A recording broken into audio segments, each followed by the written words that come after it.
जी अस्सलाम वालेकुम। Please confirm करें मेरी आवाज़ ठीक आ रही है और स्क्रीन आप अच्छे से देख पा रहे हैं।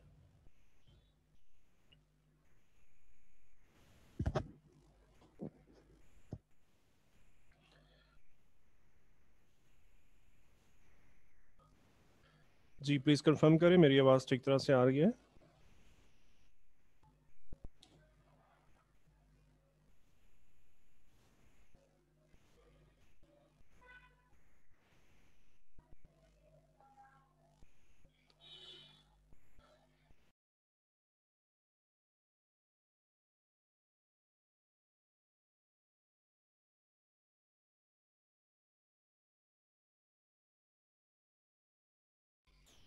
जी प्लीज़ कंफर्म करें मेरी आवाज़ ठीक तरह से आ रही है।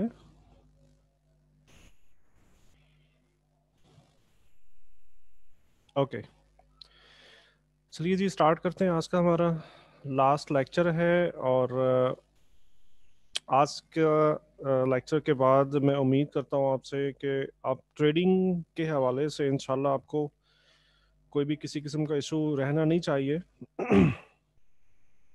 साइकोलॉजी हम देख चुके हैं, मेथड्स हम देख चुके हैं, फंडामेंटल्स एंड सेंटिमेंट। आखिर में जो टॉपिक रह जाता है वो है रिस्क मैनेजमेंट। जैसा कि कल बारहा ये बात हो रही थी परसों के लेक्चर के अंदर कि हम हर जगह पर रिस्क फेस कर रहे होते हैं, बट हम उससे जान छुड़ा नहीं सकते और जस्ट उसको मैनेज कर सकते हैं। ठीक है, तो आज हम ये सीखेंगे कि इस रिस्क को हम कैसे मैनेज करेंगे। स्टार्ट करते हैं आज के लर्निंग आउटकम के अंदर। रिस्क मैनेजमेंट के ऊपर डिटेल से बात होगी। प्राइम कैपिटल क्या होता है और रिस्क कैपिटल क्या होता है, इसके अलावा गेम ऑफ प्रोबेबिलिटीज, इसके ऊपर डिटेल से बात करेंगे। कंपाउंड इंटरेस्ट मैंने आपसे कहा था, मैं आज के लेक्चर में आपको सिखाऊंगा। Exponential growth and lot sizing, किस तरह से हम बेटर कर सकते हैं अपनी, जैसे हमारी मनी मैनेजमेंट भी होती रहे और हमारा काम अच्छे ऐसा तरीके से चलता रहे। सबसे पहला क्वेश्चन जो आता है मनी मैनेजमेंट के हवाले से वो ये आता है, बहुत ही कॉमन सा क्वेश्चन है कि तमाम दोस्त ये पूछ रहे होते हैं कि हमें फॉरेक्स में कितनी इन्वेस्टमेंट करनी चाहिए। तो मैं आपको एक जनरल सा कॉन्सेप्ट बता देता हूँ। इसके अंदर क्या होगा कि आप फॉरेक्स में भी इसको अप्लाई कर सकते हो और इसके अलावा किसी भी शोबे के अंदर किसी भी बिजनेस को अगर आप स्टार्ट करने लगे हो तो आप इसी फॉर्मूला को अप्लाई कर सकते हो। हमारा जो रिस्क आई मीन हमारा जो कैपिटल होता है ना, इसको आमतौर पे दो पार्ट्स के अंदर डिवाइड किया जाता है। Number one prime capital, number two risk capital. Prime capital कौन सा होता है?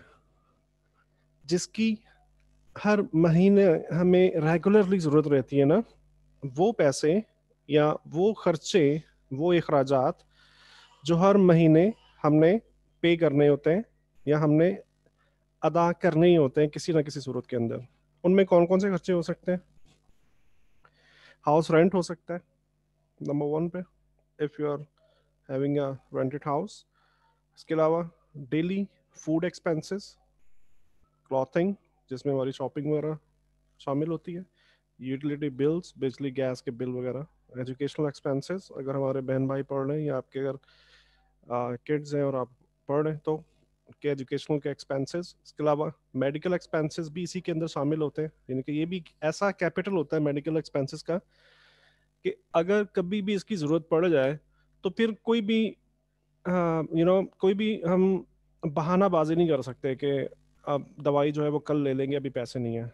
राइट, तो अगर अल्लाह ना करे किसी को ज़रूरत पड़े इसकी, बट लाइफ के साथ है, चलता रहता है, तो इसको भी हम प्राइम कैपिटल में रखते हैं, मेडिकल एक्सपेंसेस को भी।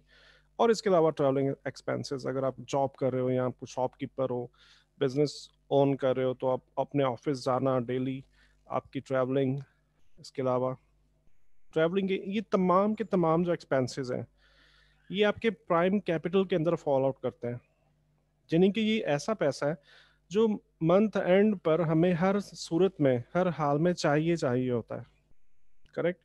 इसके अलावा मिसाल के तौर पे अगर आपकी सैलरी 1 लाख रुपए है और आपके ये तमाम तरह एक्सपेंसेस करीब करीब 80,000 के अंदर फॉल कर जाते हैं, मीट कर जाते हैं। तो उसके बाद जो पैसा बचता है ना, जो आपकी सेविंग होती है, that is called risk capital. ठीक है, तो रिस्क कैपिटल के अंदर वो पैसा आता है जो आपकी सेविंग होती है। और इसी तरीके से मिसाल के तौर पे अगर 5 साल से आप सेविंग कर रहे हो, या ये कह सकते हैं हम कि जैसे बहुत ही कॉमन सा बीसी जिसे डाली जाती है ना, पंजाब में कमेटी कहा जाता है कि कमेटी डाली हुई है, एंड कराची में बीसी कहा जाता है। तो लोग इस तरह से भी एक सेविंग का ये तरीका कार है अपने पैसे को सेव करने का, तो वो भी एक आपका रिस्क कैपिटल में आता है। ठीक है, तो आपने किसी भी बिजनेस के अंदर, हाँ वो ट्रेडिंग ही क्यों ना हो, आपने जस्ट अपना रिस्क कैपिटल ही इन्वेस्ट करना होता है।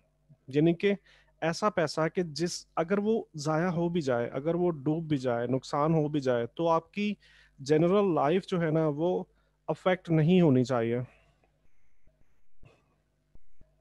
राइट। अच्छा, ऐसा क्यों कहा जा रहा है? इस वजह से कहा जाता है कि आपने अक्सर ये बात सुनी होगी, ये बात कही जाती है कि ट्रेडिंग के अंदर 100% कुछ भी नहीं है। इस वजह से हमें रिस्क कैपिटल लगाना चाहिए ट्रेडिंग के बिजनेस के अंदर, क्योंकि इसके अंदर 100% कुछ भी नहीं है। कोई भी ऐसा मेथड, कोई भी ऐसा टूल जो आपको 100% एक्यूरेसी दे, दुनिया में एग्जिस्ट ही नहीं करता। ठीक है, तो अगर हम ये बात जानते हैं तो फिर ये क्वेश्चन उठता है कि अगर ट्रेडिंग की दुनिया के अंदर 100% कुछ भी नहीं है, तो फिर हम इस पे इन्वेस्ट क्यों करें? बिल्कुल, आप लोग भी ये बात सोचते होंगे, स्टार्ट के अंदर मैं भी ये बात सोचता था कि इतना इतना अगर ये रिस्की काम है, तो फिर मैं इसके अंदर इन्वेस्टमेंट क्यों करूं? तो इसका सिंपल सा आंसर, परसों के लेक्चर के अंदर भी इस पे बात हुई थी कि दुनिया के हर एक बिजनेस के अंदर रिस्क इन्वॉल्व होता है। आप कोई भी काम करने चले जाओ, कोई भी काम कर रहे हो, उसके अंदर कुछ ना कुछ रिस्क इन्वॉल्व रहता है। जैसा कि पूरी दुनिया के अंदर ना कुछ भी सर्टेन नहीं है, रिस्क लेस नहीं है। नॉट इवन हमारी जो लाइफ है ना, ये भी रिस्क लेस नहीं है। कब पता, आई मीन किस वक्त, किसी को क्या पता कि किसको कोई बीमारी लाक हो जाए, कब फरिश्ता आए और मौत का फरिश्ता आए और हमारा दरवाजा खटखटाना शुरू कर दे। राइट। तो हमें इन बातों का बिल्कुल भी कुछ अंदाजा नहीं होता। इसका क्या मतलब है कि अगर हमें अगले लम्हे का पता ही नहीं है, तो हम बैठे रहे आराम से। हमें नहीं पता, मुझे नहीं पता कि कल का सुबह, कल का जो सूरज है वो मैं देख पाऊंगा या नहीं देख पाऊंगा। तो मुझे क्या करना चाहिए फिर? मैं सुकून से बैठा रहूं और नथिंग टू डू? बट हम अपनी लाइफ को कैरी कर रहे होते हैं, अपने टारगेट्स को लेके चल रहे होते हैं। यू नो, आगे बढ़ने के लिए हमेशा गोल सेटिंग की जाती है। ठीक है, और गोल सेटिंग आपके कुछ लॉन्गर टर्म गोल्स होते हैं और कुछ शॉर्टर टर्म गोल्स होते हैं। इस तरह के गोल्स भी आप बना सकते हो कि आपको डेली टारगेट्स को मीट मीट करना है। इस तरह के और गोल्स जो है ना वो रियलिस्टिक होने चाहिए। इस तरह के गोल को जो रियलिस्टिक हो, जो मीटेबल हो। मतलब अगर आप गोल सेटिंग में ही कर देते हो कि जी आज के आज मुझे बिल गेट्स बन जाना है, तो ये एक अनरियलिस्टिक गोल है। हाँ, अगर आप ये गोल सेट करो कि मुझे अगले 5 साल में या अगले 10 साल में बिल गेट्स बनना है, तो बिल्कुल ये एक रियलिस्टिक गोल है जिसके लिए आप कोशिश करोगे, काम करोगे। तो अगर हमें अपनी अपनी मौत के दिन का पता ही नहीं है कि हम कब तक जिंदा हैं, तो फिर हम ये गोल सेटिंग क्यों करते हैं? राइट। तो क्वेश्चन तो रेज होता है ना ये, तो फिर ये क्या है सब कुछ? It's all about risk. ठीक है, हम जिंदा हैं, हम कर रहे हैं, अपने बाकी काम भी कर रहे हैं, और रिस्क हर एक जगह पर मौजूद है। इसके अलावा ये जमीन, ये कायनात, ये भी एक रिस्क के ऊपर चल रही है। ये कैसे रिस्क के ऊपर चल रही है? रोजे कयामत कब कायम हो जाए किसी को नहीं पता, कयामत कब आ जानी है किसी को नहीं पता। तो जिस दिन कयामत आएगी तो सब कुछ मलिया मेट हो जाएगा। ठीक है, तो दैट्स, अब ये भी एक रिस्क है कि यार ना ही मौत का पता है, ना ही कयामत के दिन का पता है, तो हम कर क्या रहे हैं? मतलब हम हैं कौन, राइट? तो अनकरीब या बाद में हर एक चीज को फना होना ही होता है, ठीक है? तो इसका मतलब है कि हर एक चीज जो है वो रिस्क के ऊपर ही डिपेंडेंट है। तो कामयाबी के लिए हमें क्या करना होता है? कामयाब जिंदगी गुजारने के लिए हमें उन रिस्क को मैनेज करना होता है। जैसा आपको एग्जाम्पल दिया था मैंने ड्राइविंग के हवाले से, बहुत ही बेटर एग्जाम्पल है। बहुत सी और भी एग्जाम्पल दी जा सकती हैं, बट ड्राइविंग, चूंकि हर आदमी इस एग्जाम्पल से रिलेट कर रहा होता है, तो इसलिए ज़्यादातर लोग इस चीज़ को समझ जाते हैं कि ड्राइविंग के अंदर भी रिस्क इन्वॉल्व रहता है। अगर एक बंदा 50 साल से ड्राइविंग कर रहा है, 50 साल से ड्राइविंग कर रहा है, वो ये नहीं कह सकता कि मैं 50 साल से ड्राइव कर रहा हूं और मुझसे एक्सीडेंट नहीं हो सकता। क्या वो ऐसा कह सकता है? आपके ख्याल में रिप्लाई करें जरा।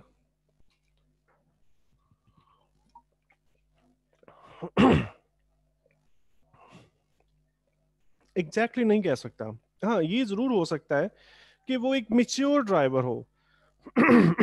उसको उसने अपने 50 साल कैरियर के अंदर बहुत से नशेबो फराज देखे हुए हो, और उसको पता हो कि अगर रोड के ऊपर चलते हुए कोई भी ऐसी सिचुएशन बन जाएगी तो मैं किस तरह से हैंडल करूंगा उसको। हम ये जरूर कह सकते हैं कि वो सिचुएशन को हैंडल करना जानता है। हम ये नहीं कह सकते कि अगर उस बंदे ने 100 साल अगर ड्राइविंग किया तो उससे कभी भी एक्सीडेंट होगा नहीं। करेक्ट? तो दैट इज रिस्क को मेंटेन या मैनेज करना किस तरह से। ड्राइविंग करते हुए हम सीट बेल्ट का इस्तेमाल करते हैं। इसका मतलब है कि अगर कुछ भी उल्टा सीधा हो जाए तो हमें नुकसान जो है वो कम से कम होना चाहिए। इसके अलावा एयर बैग्स का इस्तेमाल किया जाता है। तो एयर बैग्स वाली गाड़ियों के अंदर भी यही चीज कि जी एक्सीडेंट तो हो सकता है, लेकिन कोशिश किस बात की जा रही है कि नुकसान की सूरत में कम से कम नुकसान पहुंचे। ट्रेडिंग जो है ना, ये भी बिल्कुल सेम जनरल लाइफ की तरह ही है। साइकोलॉजी के लेक्चर के अंदर मैंने आपको ये बताया था कि ट्रेडिंग जिंदगी, आम जिंदगी से दूर नहीं है। मतलब हम नॉर्मल लाइफ के अंदर जो कुछ कर रहे होते हैं ना, ट्रेडिंग के अंदर भी उसी तरीके से हम सोचना शुरू कर देंगे ना, तो हम एक अच्छे ट्रेडर बनते हैं। राइट? तो ट्रेडिंग भी बिल्कुल नॉर्मल लाइफ की तरह है, रिस्क इसके अंदर भी इन्वॉल्व रहते हैं। हमें क्या करना होता है? हमें रिस्क को कंट्रोल करना होता है कि अगर नुकसान की सूरत में हमें कम से कम नुकसान रहना चाहिए। इसके अलावा एक बहुत ही खास पॉइंट है। आमतौर पे मार्केट में हर हर कोई ये बात कर रहा होता है कि तकरीबन 90% लोग इस बिजनेस के अंदर अपना पैसा लूज कर रहे होते हैं। आप मुझे बताएं, आपके ख्याल में क्या ये अच्छी बात है या बुरी बात है कि 90% लोग इस बिजनेस में अपना पैसा लूज कर रहे होते हैं?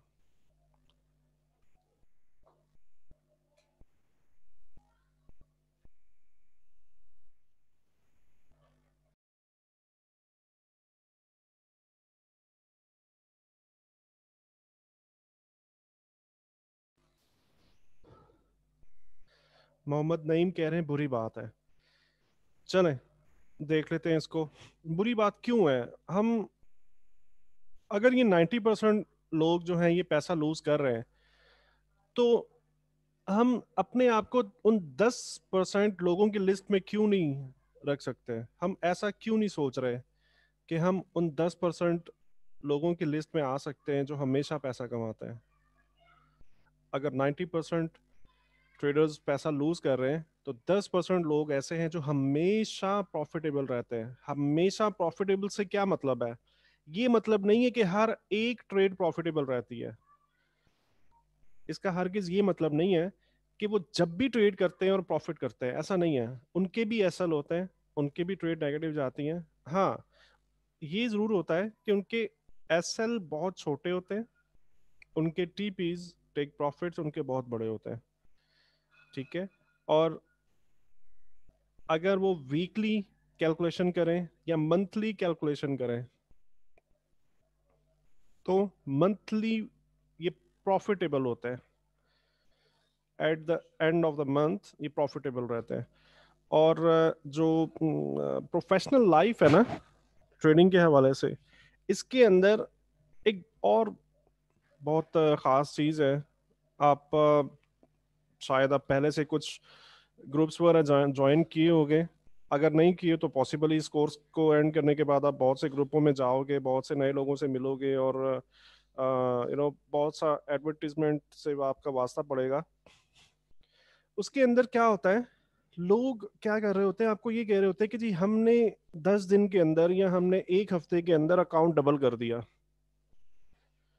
ठीक है, वो आपको पिक्चर्स दिखा रहे होते हैं और आपको बहुत, ये जस्ट एक शोबदाबाजी है। ये मैं भी आपको करके दिखा सकता हूँ। वो लोग एक हफ्ते का बोल रहे हैं ना, एक हफ्ते का बोलते हैं कि हम अकाउंट डबल करते हैं, मैं आपको एक दिन में अकाउंट डबल करके दिखा सकता हूँ, और श्योर शॉट 100% गारंटी के साथ। ठीक है, लेकिन ट्रेडिंग के प्रोफेशनलिज्म के अंदर ऐसा कुछ भी नहीं है। ये जस्ट कुछ थक्के आई मीन छक्के होते हैं। ठीक है, और ये लॉन्गर टर्म इस बिजनेस को कैरी करने के लिए ये चीजें ठीक नहीं होती हैं। हो सकता है आपने एक जग छक्का लगा दिया, आपने दो लगा दिया, चार लगा दिए, 10 छक्के आप लगा दिए, ठीक है, लेकिन एट द एंड आप स्टंप आउट हो गए। ठीक है, आपकी विकेट गिरती है फिर। तो अच्छा, एक सेकंड प्लीज।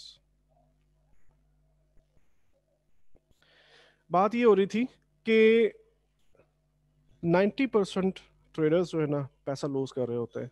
हम मेरा एक्चुअली सॉरी, रियली सॉरी, मेरा गला बहुत बुरे तरीके से खराब हुआ है। कराची में ना सर्दी जो है वो काफ़ी बढ़ चुकी है 2 दिन से।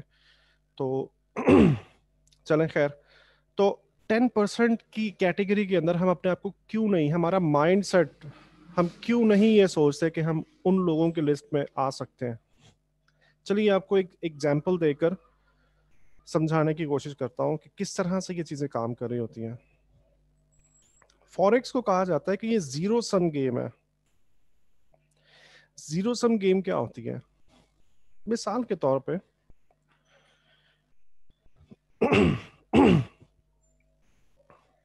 होता है ना, जैसे वीकेंड्स के ऊपर दो चार पांच दोस्त मिलकर के बाहर टाइम गुजारने का प्लान करते हैं, या कहीं पर भी रात गुजारने का, कि चलो कुछ गेम गेम वगैरह खेलेंगे, चाय वाय पियेंगे, और न्यू ईयर नाइट हो सकती है, या वीकेंड हो सकता है, या कोई शादी ब्याह भी हो सकती है। आमतौर पे शादी ब्याह के मौकों के ऊपर पंजाब के अंदर ये बहुत कल्चर है कि 1 या 2 दिन पहले बहुत से लड़के वो इकट्ठे टाइम गुजार रहे होते हैं। तो अक्सर औकात क्या कर रहे होते हैं, ताश, आप जानते हैं ना, कार्ड्स प्ले करना। तो अगर कुछ चार लड़के एक रूम के अंदर जाते हैं और अपने साथ कार्ड्स लेकर जाते हैं कि आज की रात हम साथ में गुजारेंगे, और रात गुजारने के लिए हम ये ताश खेलेंगे ना पूरी रात। उसके बाद थोड़ा सा स्टेप अहेड करते हैं, और वो 100 100 रुपए की, मतलब वो कहते हैं कि चलो हम कुछ ना शर्त भी लगा लेंगे साथ में। ठीक है, अब मिसाल के तौर पे चार लड़के, एक लड़के के पास 100 रुपये टोटल अमाउंट, एक लड़के के पास 100 रुपये, एक लड़के के पास 100 रुपये, और चौथे लड़के के पास भी 100 रुपये। इसका मतलब ये है कि इस रूम के अंदर टोटल 400 रुपये इस वक्त मौजूद है। ठीक है, अब ये गेम खेलना स्टार्ट करते हैं। रात का आगाज होता है शाम के बाद, और ये ताश खेलना स्टार्ट कर देते हैं। खेलते खेलते वी कैन से 5 रुपए 10 रुपए की शर्त रखी हुई इन्होंने। खेलते खेलते सुबह हो जाती है। सुबह तक इस रूम में टोटल अमाउंट जो है ना वो 400 रुपये ही मौजूद होगी। सुबह भी हो जाए ना अगर, तो ये पैसे बढ़ेंगे नहीं, 400 रुपये ही टोटल अमाउंट मौजूद रहेगी। हाँ, ये जरूर हो सकता है कि इस बंदे के पास 250 रुपये आ जाए घूमते घुमाते, इस बंदे के पास पास 50 रुपये आ जाए, इस बंदे के पास 100 रुपये आ जाए। ये जरूर हो सकता है। और ये साहब जो है ये बिल्कुल जीरो पे बैठे हो।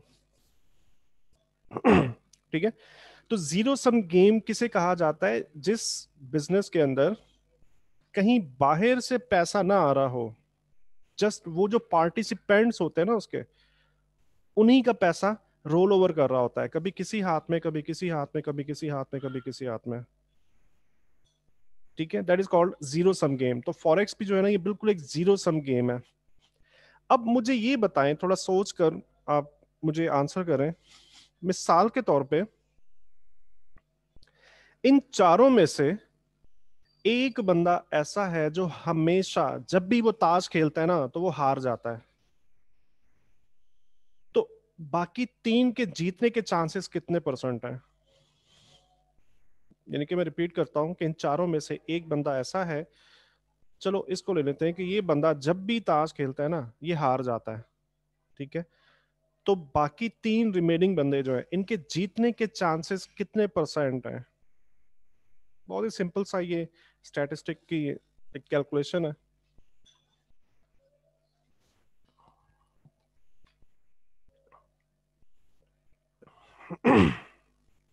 मोहम्मद नईम कह रहे हैं 75, नहीं नहीं, 75% नहीं, 33%। हो सकता है कि 33% ये बंदा जीते, 33% ये चांसेस है कि ये बंदा जीत जाए, 33% चांसेस है कि ये बंदा जीत जाए। ठीक है, अब इस बंदे के साथ ये बंदा भी अटैच हो, इसको करके देख लेते हैं कि मिसाल के तौर पे ये दो बंदे जब भी गेम खेलते हैं तो ये हार जाते हैं, तो इन दोनों के पास जीतने के चांसेस कितने हैं? बाकी लोगों के पास जीतने के चांसेस कितने हैं?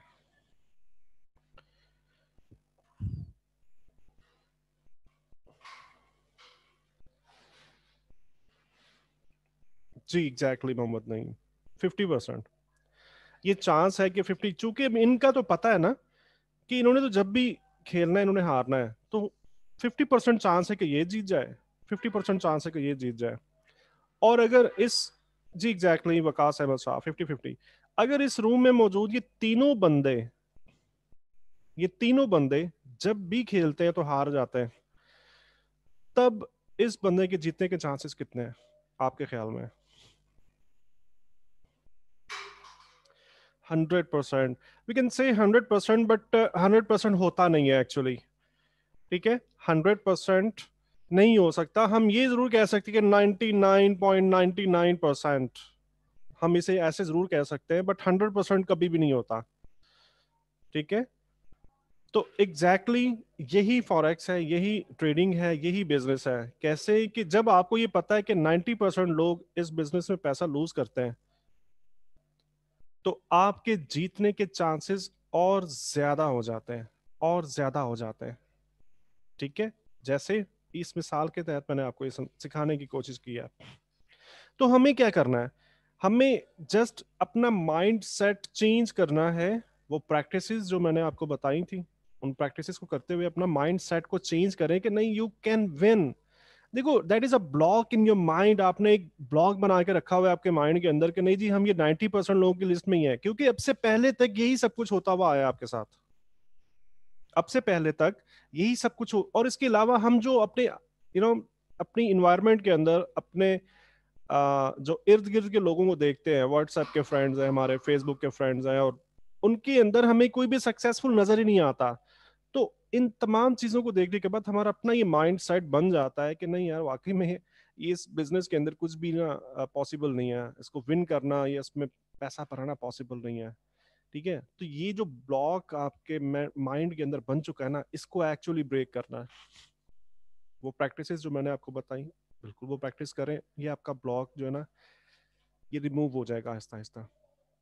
जस्ट आपने करना क्या है, आपने इन 10% लोगों की लिस्ट के अंदर खुद को रखना है उन प्रैक्टिसेस के जरिए। और इसके अलावा अगर आप ये समझ जाएं, ये जान जाएं, मतलब मेरी अपनी जाती जो प्रैक्टिस है मैं आपको वो बताता हूँ। मैं क्या करता हूँ, जनरल लाइफ की बात कर रहा हूँ, ट्रेडिंग के अंदर भी मैं ऐसे ही करता हूँ और जनरल लाइफ के अंदर भी मैं ऐसे ही करता हूँ। जब मुझे कुछ भी सीखना होता है ना, तो मैं क्या करता हूँ, मैं लोगों को स्टडी करता हूँ, ऐसे लोगों को जिनके पास मैं आता जाता हूँ, ऐसे लोग जो मेरे दोस्त भी हो सकते हैं, मेरे पड़ोसी भी हो सकते हैं, मेरे रिश्तेदार भी हो सकते हैं, इवन कोई मजदूर भी हो सकता है और कोई सेठ भी हो सकता है ना। मैं उनको उनके पास जाता हूँ, उनसे बैठता हूँ, उनके पास बैठ करके बातें करता हूँ उनसे, और बातें करते करते मैं उनकी उनकी ना मेंटेलिटी को चेक कर रहा होता हूँ। मैं ये देख रहा होता हूँ, अगर वो एक लूजर बंदा है, अगर वो एक लूजर बंदा है, तो वो क्या क्या हैबिट्स हैं उसकी, जिन हैबिट्स ने उसको लूजर बनाया। ठीक है, ये मेरी जाती प्रैक्टिस है, मैं इसी प्रैक्टिस को कर रहा होता हूँ, जिसकी वजह से आपका बहुत सारा टाइम सेव हो जाता है। आप देखो, एक काम आपने करना है, उसको सीखोगे, उसके बाद आपने इन्वेस्टमेंट करनी है, फिर मार खानी है, उसमें टाइम भी स्पेंड हो रहा है, पॉसिबली 1 2 3 4 साल भी लग सकते हैं, 5 साल भी गुजर सकते हैं, और उसके बाद फिर आप जा करके ये चीज समझो कि यार मैंने ये काम किए तो मेरा हर बार नुकसान हो रहा है। तो इस तमाम टाइम को बचाने के लिए, इस तमाम इन्वेस्टमेंट को बचाने के लिए, जो आपने मार्केट को, जो लोग मार्केट को पैसा खिला देते हैं, आप क्या करो, आप उन लोगों को स्टडी करो जो फॉरेक्स में लूजर हैं। और करना क्या है आपने, उनसे बात करते हुए, उनसे गपशप करते हुए, आपने वो नेगेटिव पॉइंट नोट करने हैं जो वो कर रहे थे। आपने जस्ट उन पॉइंट्स को प्रैक्टिकल नहीं करना, अपनी लाइफ के अंदर अप्लाई नहीं करना उन पॉइंट्स को। ठीक है, तो आप कामयाब हो जाओगे। और यही मैं करता हूँ, मैं, और ये आज से नहीं कर रहा, ये मैं बहुत अरसे से ये यही काम कर रहा हूँ। राइट। तो आपका बहुत सारा टाइम सेव हो जाता है, आपको बहुत एफर्ट नहीं करनी पड़ रही होती, आपको बहुत बड़े बड़े इंस्टीट्यूट्स में जाके स्टडी करने की भी जरूरत नहीं है। अगर आप जस्ट ये वाली प्रैक्टिस कर लो, वो वजह तलाश कर लो कि ये लोग क्यों नाकाम हुए, बस उन वजहों को अपनी लाइफ से निकाल दो, आप कामयाब हो जाओगे। सिंपल सा फॉर्मूला है। बिल्कुल इसी तरह हम क्या करेंगे, हम वो वजहों के ऊपर बात करेंगे कि ये 90% लोग अपना पैसा लूज क्यों कर रहे होते हैं। अगर हम ये काम करना छोड़ दें, ये प्रैक्टिस करना बंद कर दें, तो हम उन 10% लोगों की लिस्ट में आ सकते हैं जो हमेशा प्रॉफिटेबल रहते हैं। ठीक है, चलिए, कुछ 3 कैटेगरीज होती हैं ऐसे लोगों की, जो मेरी जाती रिसर्च भी है ना, ये मेरी जाती रिसर्च भी है, नॉट कहीं से उठाया हुआ मटेरियल नहीं है। कुछ 3 तरह के लोग होते हैं जो फॉरेक्स में हमेशा पैसा लूज कर रहे होते हैं। नंबर 1 पे वो लोग होते हैं जिनको ट्रेडिंग साइकोलॉजी और मनी मैनेजमेंट का सिरे से पता ही नहीं है। ठीक है। नंबर 2 पे ऐसे लोग होते हैं कि उन लोगों को, उन्होंने कहीं ना कहीं से ये सुना तो है कि ट्रेडिंग साइकोलॉजी भी किसी चिड़िया का नाम है, कुछ कुछ है जिसे ट्रेडिंग साइकोलॉजी भी कहा जाता है। ठीक है। और उन्होंने ये भी सुना हुआ है कि मनी मैनेजमेंट भी कुछ होता है, किसी किसी चीज का नाम है ये मनी मैनेजमेंट। लेकिन उनको इस चीज की इंपॉर्टेंस का नहीं पता कि ये चीज आपकी ट्रेडिंग कैरियर के अंदर कितनी इंपॉर्टेंट है। इस मौके पर मैं एक मिसाल देता होता हूँ। अ, हम एक मुस्लिम घर में पैदा हुए हैं, मुसलमान घराने से हमारा ताल्लुक है। और जब से हम पैदा हुए हैं, हम एक बहुत सारी ऐसी बातें जानते हैं। पॉसिबली मैं ये नहीं कह रहा जी कोई प्रैक्टिस कर रहा है या नहीं कर रहा, ठीक है, बट अक्सर औकात ये होता है, जनरल लाइफ, जनरल मुशाहिदे के अंदर ये बात आई है। हम ये बात शुरू से जानते हैं कि नमाज पढ़ना अच्छी बात है। हम ये बात शुरू से जानते हैं, झूठ नहीं बोलना, हम ये बात जानते हैं कि वादा वफा करना है, वादा खिलाफी नहीं करनी है, और इस तरह की और बहुत सारी चीजें। और एक मर्तबा नहीं ये चीज हमने सुनी, एक दिन के अंदर 5 मर्तबा अजान होती है। और अजान जो है ना वो हमको रिकॉल करवा रही होती है वो तमाम चीजें जो हम सुनते हुए आए हैं। If you are practising then it's good. मैं मतलब कुछ बाजू का ऐसा हो जाता है कि लोग अपने ऊपर लेते हैं, कह रहे हैं हमें कुछ ऐसा कह रहा है कि हम बेनमाजी हैं। मैं आपकी बात नहीं कर रहा, कि जनरल सी बात कर रहा हूँ कि मुशाहिदे के अंदर ये बात आई है कि लोग सुनते हुए भी ना इग्नोर कर देते हैं चीजों को। रोजाना सुनते हैं चीजों को, रोजाना सुनते हैं बट इग्नोर कर देते हैं उनको। इसकी इंपॉर्टेंस का नहीं पता होता कि यार ये चीजें कितनी इंपॉर्टेंट है आपकी एक अच्छी जिंदगी के लिए। ठीक है। तो दूसरी कैटेगरी के अंदर ऐसे लोग आते हैं जिनको मनी मैनेजमेंट, ट्रेडिंग साइकोलॉजी का पता होता है, लेकिन ये लोग इग्नोर करते हैं। इनको इसकी इंपॉर्टेंस का ही पता नहीं होता कि ये कितनी इंपॉर्टेंट चीज है। तीसरे लेवल पे वो लोग आते हैं जिनको इसकी इंपॉर्टेंस का भी पता होता है, लेकिन ये अपनी लाइफ में या अपनी ट्रेडिंग के अंदर इन चीजों को अप्लाई नहीं करते। अब ये कैसे हो सकता है? क्वेश्चन है। एक क्वेश्चन है कि यार ये कैसे हो सकता है कि हमें एक चीज का पता है कि वो है, फिर हमें उसकी अहमियत का भी पता है कि ये चीज इतनी अहम है, और फिर हम कैसे उसको इग्नोर कर सकते हैं ना? तो बिल्कुल ऐसे ही अगेन मैं उसी एग्जाम्पल पे जाऊंगा कि हमें सब पता है कि जी झूठ नहीं बोलना, हमें सब पता है कि वादा खिलाफी नहीं करनी, रोजा रखना है एंड ब्ला ब्ला ब्ला ब्ला। ठीक है।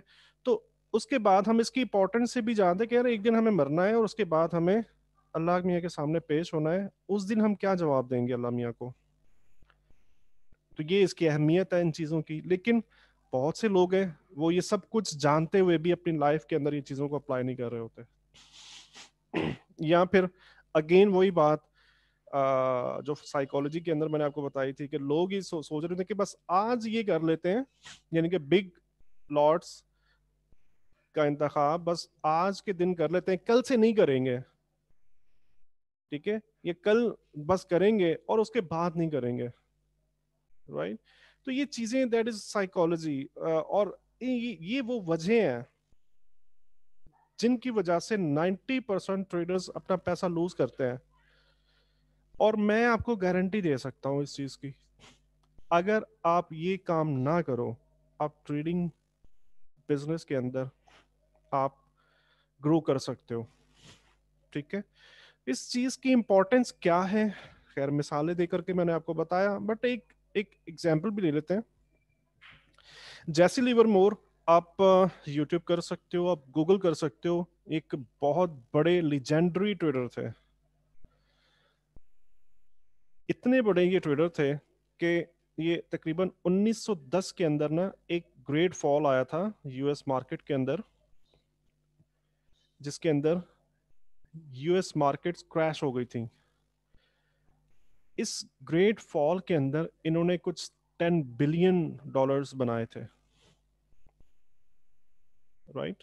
इसके अलावा ये पाइनियर थे वॉल्यूम स्टडीज के अंदर, यानी कि आप ट्रेडिंग के अंदर अपने वॉल्यूम का भी इस्तेमाल कर सकते हो, उसके भी कुछ मेथड्स होते हैं।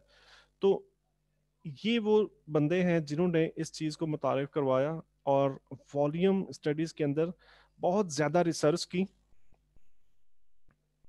बहुत से लोग इनको इनकी इनकी बहुत सी बुक्स भी लिखी हुई हैं, पीडीएफ की सूरत में अवेलेबल भी हैं। आप गूगल करोगे आपको आज भी मिल जाएंगी है, कुछ 4-5 इनकी बुक्स भी हैं।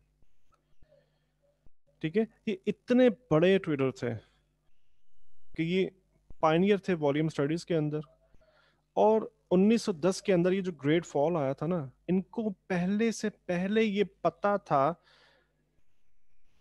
कि मार्केट जो है वो क्रैश होने वाली है। ऐसे बंदे, आपके ख्याल में ये तो फिर बहुत ही, बट इनके साथ हुआ क्या? जब ये क्रैश हुआ था ना, और इसके अंदर इन्होंने करीब करीब $10 बिलियन बनाए थे।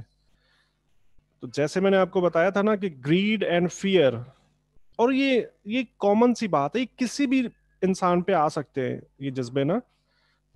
किसी भी इंसान पे, मेरे पे भी आ सकता है, आप पे भी आ सकता है, किसी पर भी आ सकता है। जब आप बहुत सक्सेसफुल होते हो तो ये इमोशंस आपके ऊपर अटैक कर रहे होते हैं।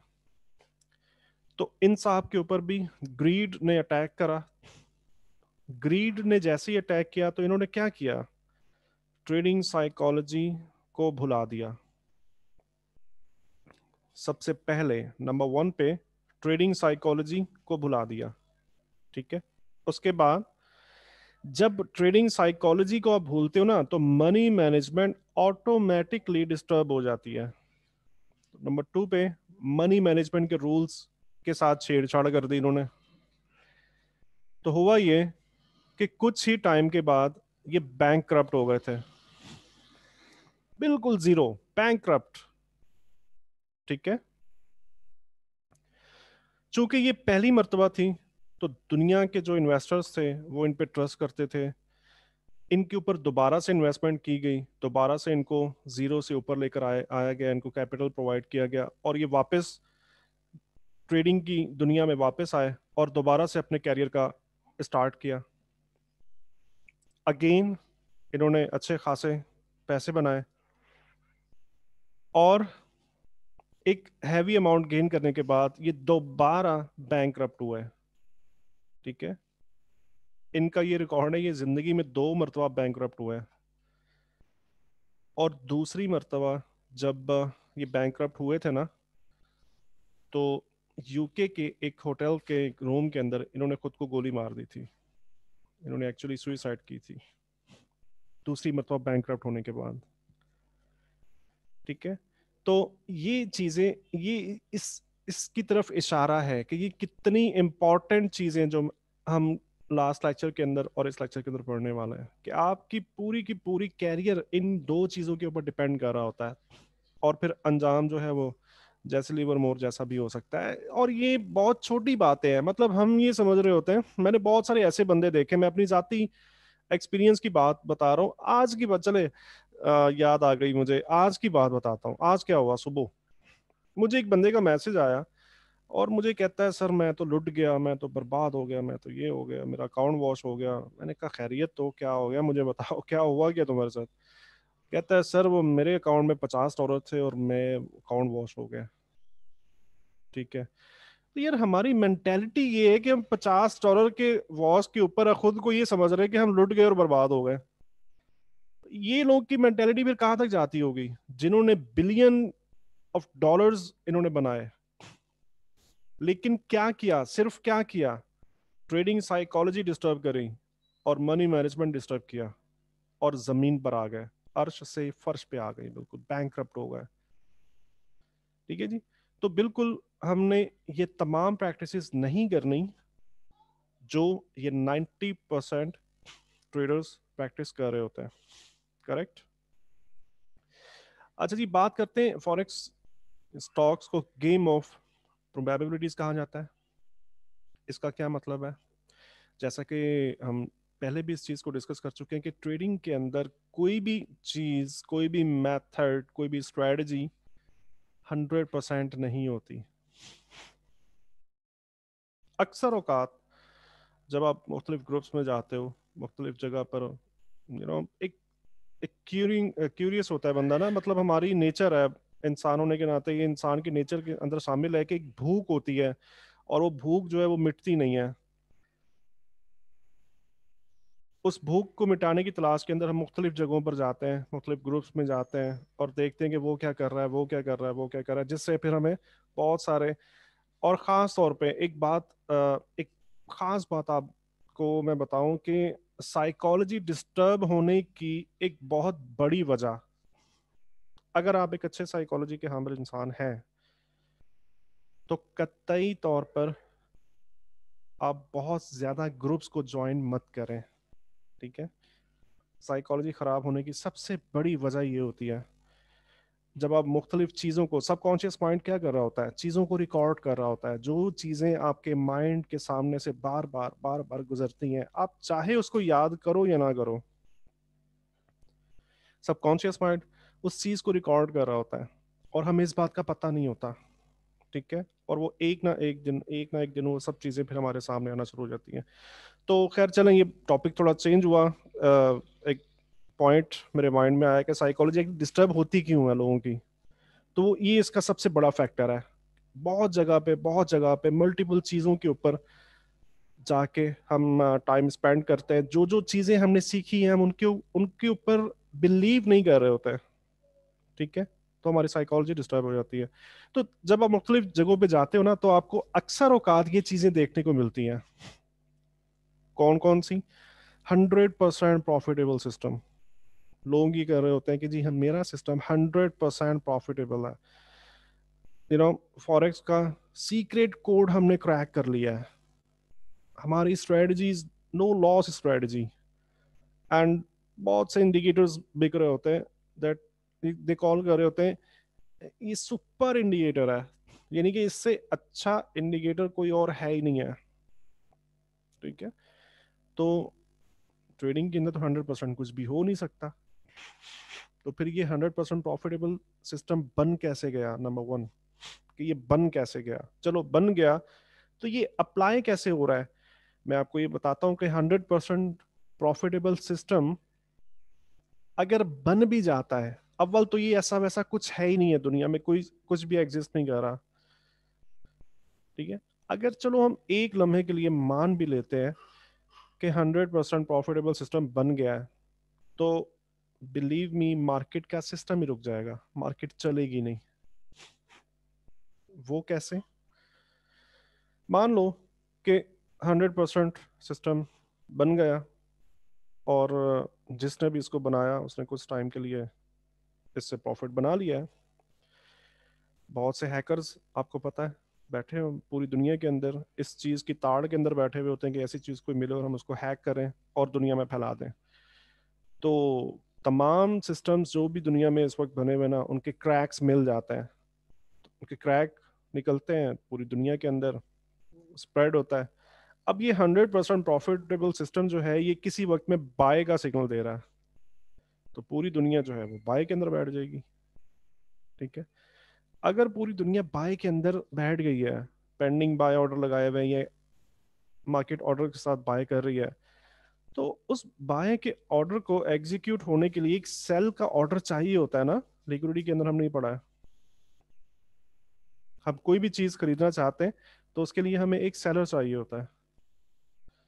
तो जब कोई सेल करेगा ही नहीं, तो हम बाय किससे करेंगे? दैट मीन्स कि कोई भी अगर ऐसी चीज आ भी जाती है ना, तो मार्केट का फंक्शन ही रुक जाएगा, मार्केट इसको प्रोसेस ही नहीं कर सकेगी, ठीक है। तो इस वजह से कोई भी ऐसी चीज नहीं है जो 100% एक्यूरेसी दे। हाँ, ये जरूर होता है कि हम एक्यूरेसी के बेस के ऊपर काम जरूर कर सकते हैं कि कौन सी चीज कितने परसेंट एक्यूरेट है।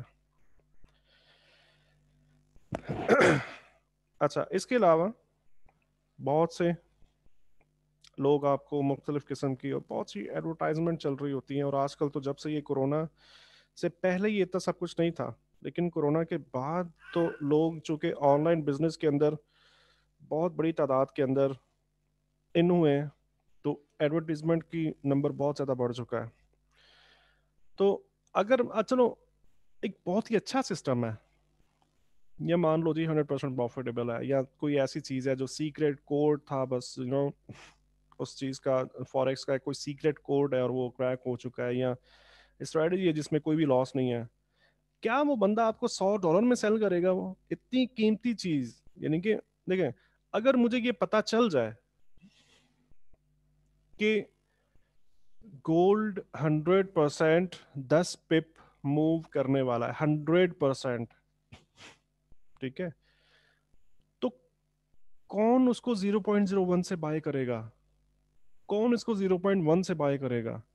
मतलब अक्लमंदी का तकाजा ये है कि अगर आपको ये पता चल जाए कि ये 100% 10 पिप मूव आने वाली है, तो अक्लमंदी का ये तकाजा है कि आप सब पूरे का पूरा कैपिटल, मतलब घर भी बेच के लोग लगा दें, अपनी दुकानें बेच के लगा दें, वो 10 पिप मूव कैप्चर करने के लिए, कि ये 10 पिप है, उठा लो जितना उठाना है, मतलब एक सैलाब सा है, और जितना उसमें से निकाल सकते हो निकाल लो।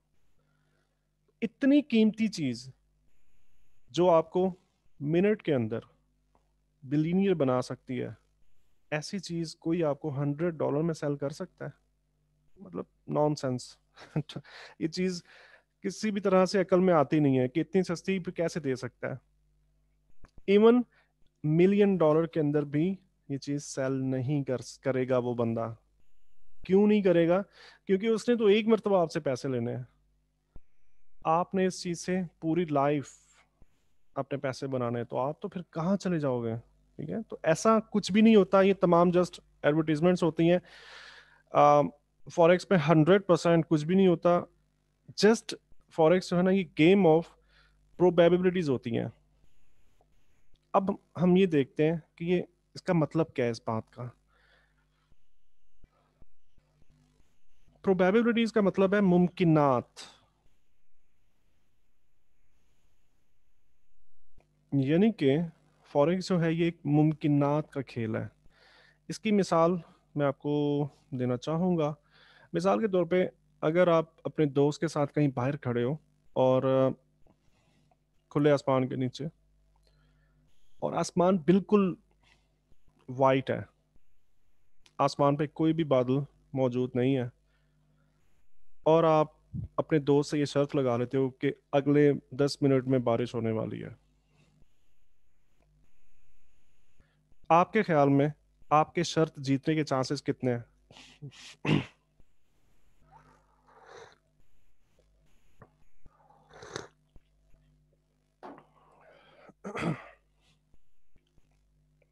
आसमान बिल्कुल साफ है, आप बाहर अपने दोस्त के साथ खड़े हो, और आप अपने दोस्त से शर्त लगा लेते हो कि बारिश होने वाली है, तो कितने परसेंट चांसेस है कि आप जीत सकते हो? यस, एग्जैक्टली, करीब करीब जीरो। जीरो भी कुछ नहीं होता और 100 भी कुछ नहीं होता। ठीक है, एक बात याद रखिएगा, प्रोबेबिलिटीज के अंदर जीरो भी कुछ नहीं होता और 100 भी कुछ नहीं होता। ओके, बिकॉज भाई अल्लाह मियाँ की कुदरत है, कुछ भी हो सकता है यार। ओके, कुछ भी आनन फानन कोई भी ऐसा कुछ भी हो जाए। आपने बहुत से ऐसे इलाके देखे होंगे, 2 मिनट के अंदर बादल आए, 2 मिनट के अंदर जनाब वो काले भी हो गए और बारिश होना शुरू हो गई, और 5 मिनट पहले पता भी नहीं था कि बारिश होने वाली है। ये दैट इज प्रोबेबिलिटी। ठीक है, तो चले हम 5% मान लेते हैं कि 5% हमारे चांसेस हैं कि हम शर्त जीत सकते हैं। आप मुझे ये बताएं कि क्या 5% चांसेस के साथ मुझे शर्त लगानी चाहिए या नहीं लगानी चाहिए?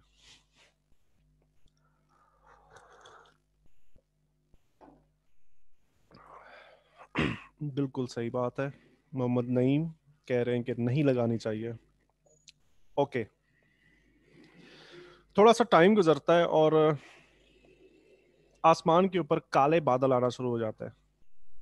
ठीक है, अब मुझे बताएं कि कितने परसेंट चांसेस हैं कि मैं अपनी शर्त विन कर सकता हूं?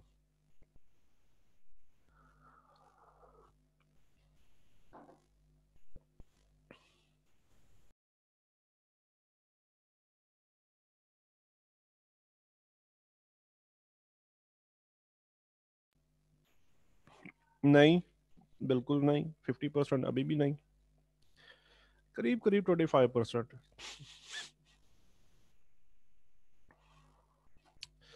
ठीक है, करीब करीब 25%। चले, जस्ट एक अज्यूम करें ना हम चीजों को। चले, बादल भी काले हो गए थे, अब थोड़ा सा टाइम और गुजरता है, और बारिश होने से कुछ टाइम पहले ना मट्टी में से एक खुशबू सी आना शुरू हो जाती है। अब वो खुशबू भी आना शुरू हो गई है और ठंडी हवा भी चलना शुरू हो गई है। अब आपके ख्याल में मेरे सर जीतने के चांसेस कितने परसेंट हो सकते हैं?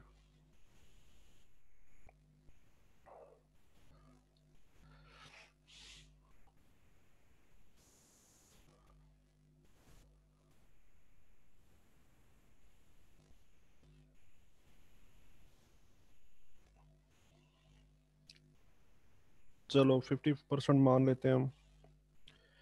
50% चांसेस हैं कि अब भी, जी एग्जैक्टली वकास, बिल्कुल, मतलब ये जस्ट नॉट एग्जामिनेशन नहीं है, जस्ट हम अजम्पशन कह रहे हैं कि 50% नहीं है, चलो 60% मान लेते हैं। अब थोड़ी देर और गुजरती है, और कहीं किसी साइड से कोई गाड़ियां आ रही हैं ना आपकी तरफ, और वो सारी की सारी गाड़ियां गीली हैं। ठीक है, और फिर आप ये शर्त लगाते हो अपने दोस्त के साथ कि जी बारिश होने वाली है। अब बताएंगे कितने परसेंट चांसेस है आपकी शर्त विन करने के?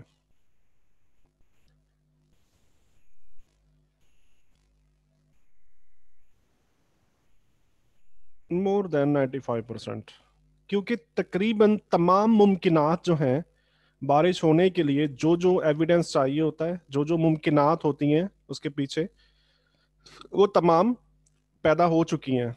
ठीक है। अब अगर मैं शर्त लगाता हूँ अपने दोस्त के साथ, तो मेरी 95% मैं विन कर सकता हूँ। 100% फिर भी नहीं।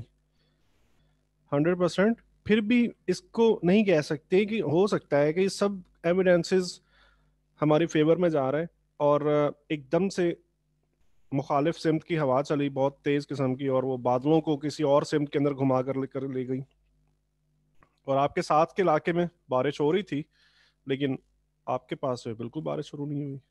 ऐसा अक्सर हुआ होगा आपके साथ।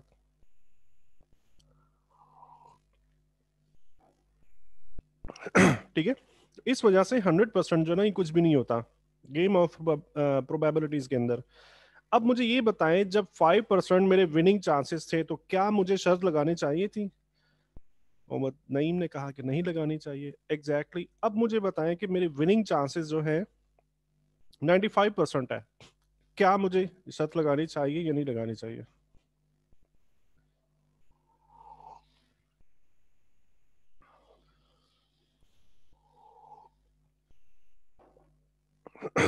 ठीक है। तो ये है जी गेम ऑफ प्रोबेबिलिटीज। फॉरेक्स जो है बिल्कुल इसी तरीके से काम करता है। जी मोहम्मद नईम, मैं ये कह रहा था कि अगर मेरी शर्त के विन करने के चांसेस 95% हैं, तो क्या मुझे शर्त लगानी चाहिए या नहीं लगानी चाहिए? ये मेरा आखिरी क्वेश्चन था।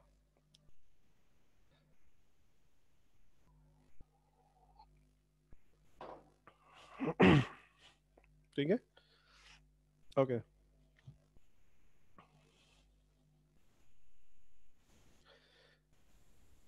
हाँ जी। तो अगर मेरे शर्त जीतने के चांसेस 95% तक मौजूद हैं, तो मुझे बिल्कुल शर्त लगा लेनी चाहिए, क्योंकि मेरे जीतने के इम्कानात बहुत ज़्यादा हैं, मुमकिनात बहुत ज़्यादा हैं। ठीक है। यही ट्रेडिंग है, यही फॉरेक्स मार्केट है कि हम कॉन्फ्लुएंस पॉइंट को फाइंड आउट कर रहे होते हैं।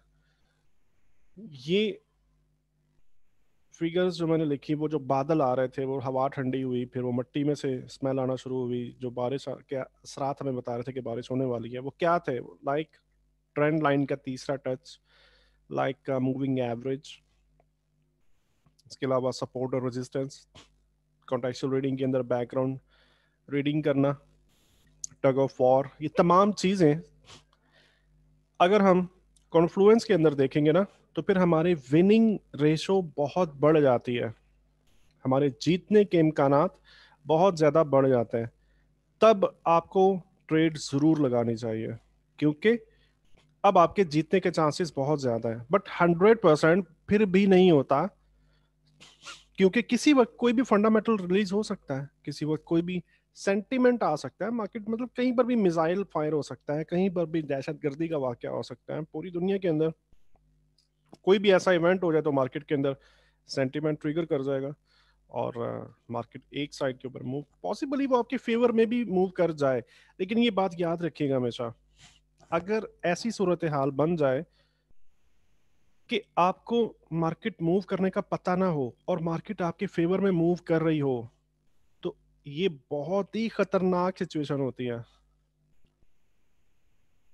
इस वजह से ये खतरनाक होती है, क्योंकि आप आपका आपने जो माइंड सेट किया था कि मैं आज का डेली टारगेट मेरा 2% ऑफ माई अकाउंट बैलेंस है, तो वो बहुत ज्यादा प्रॉफिट आपको मिल रहा होता है, तो आप एक तरह से ग्रीड का शिकार होते हो, राइट? जब ग्रीड का शिकार हो गए ना, और आप जस्टिफिकेशंस अपने खुद को ही, कोई और आपसे नहीं पूछ रहा होगा, खुद को ही आप जस्टिफाई कर रहे होगे, नहीं ये ट्रेड इस लिहाज से बिल्कुल ठीक थी, ये ट्रेड इस लिहाज से बिल्कुल ठीक थी। ठीक है। और क्या करोगे? दोबारा भी वैसी ट्रेड लेने की कोशिश करोगे। अब चूंकि वो फेवर में मार्केट आपकी फंडामेंटल की वजह से आई थी, उस टेक्निकल की वजह से नहीं आई थी, तो दूसरी ट्रेड जब आप लोगे ना, तो ये लास्ट भी नहीं कि फंडामेंटल दूसरी ट्रेड के अंदर भी ट्रिगर करेगा, तो फिर क्या होगा? बिल्कुल साइकोलॉजी बिल्कुल ऊट पटांग हो जाती है। बंदा कहता है यार पहले तो बहुत अच्छी गई थी ट्रेड, तो ये क्या हुआ, फिर दूसरी ट्रेड में क्यों नहीं ऐसा हुआ। ये वो चीजें हैं जो मैं डेली डेली मैं जिनको आंसर कर रहा होता हूँ, जो मैं चीज़ों को डिस्कस कर, मतलब हर नए आने वाले दोस्त को ये प्रॉब्लम्स आती हैं। तो मैं ये तमाम चीज़ें आप सब दोस्तों को इसी वजह से ये बता रहा हूँ कि आपके साथ भी ये सब कुछ हो सकता है। तो आपको ये पहले से पहले पता होना चाहिए कि किस जगह पर क्या करना है। बिल्कुल वही वाली बात कि अगर आप किसी अच्छे ड्राइवर से या ट्रेनिंग स्कूल से अगर आप ड्राइविंग सीखते हो, तो वो आपको अपने एक्सपीरियंस शेयर करता है ताकि आपको पता चले कि आप जब ड्राइविंग कर रहे होगे तो ये सिचुएशन आ सकती है आपके साथ। ठीक है। तो फिर ये सवाल पैदा होता है, अगर 100% मार्केट पे कुछ भी नहीं है तो हम कैसे फिर काम कर सकते हैं, हम किस तरह से इसको 100% लेके चल सकते हैं। तो that is a confluence point number one के ऊपर, कि हम जब तक कन्फ्लुएंस पॉइंट नहीं आएगा हम ट्रेड एग्जीक्यूट नहीं करेंगे। ठीक है। जितनी ज्यादा प्रोबेबिलिटीज हम कलेक्ट करते जाएंगे, हमारे जीतने के चांसेस उतने ज्यादा ही बढ़ते जाएंगे। उसके बाद नंबर टू पे, जब हमें ये बात पता है कि 100% कुछ भी नहीं है, तो हम सारे का सारा कैपिटल इन्वेस्ट नहीं करेंगे। कि अगर डूब गया तो सारे का सारा तो ना डूबे, हम जस्ट अपना रिस्क कैपिटल ही इन्वेस्ट करेंगे। ठीक है।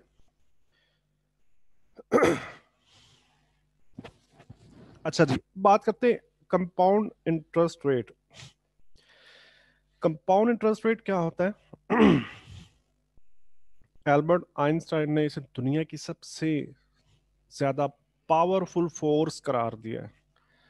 यानी कि आमतौर पे ये बात मानी जाती है कि एटम बॉम्ब इस वक्त 2020 की भी चले बात करें तो एटम बॉम्ब जो है ये सबसे खतरनाक तरीन या मोहलक तरीन हथियार है। ठीक है। लेकिन अल्बर्ट आइंस्टाइन कहते हैं कि कंपाउंड इंटरेस्ट एटम बॉम्ब से भी ज्यादा खतरनाक हथियार है। किस तरह से, चले मैं आपको बताता हूँ।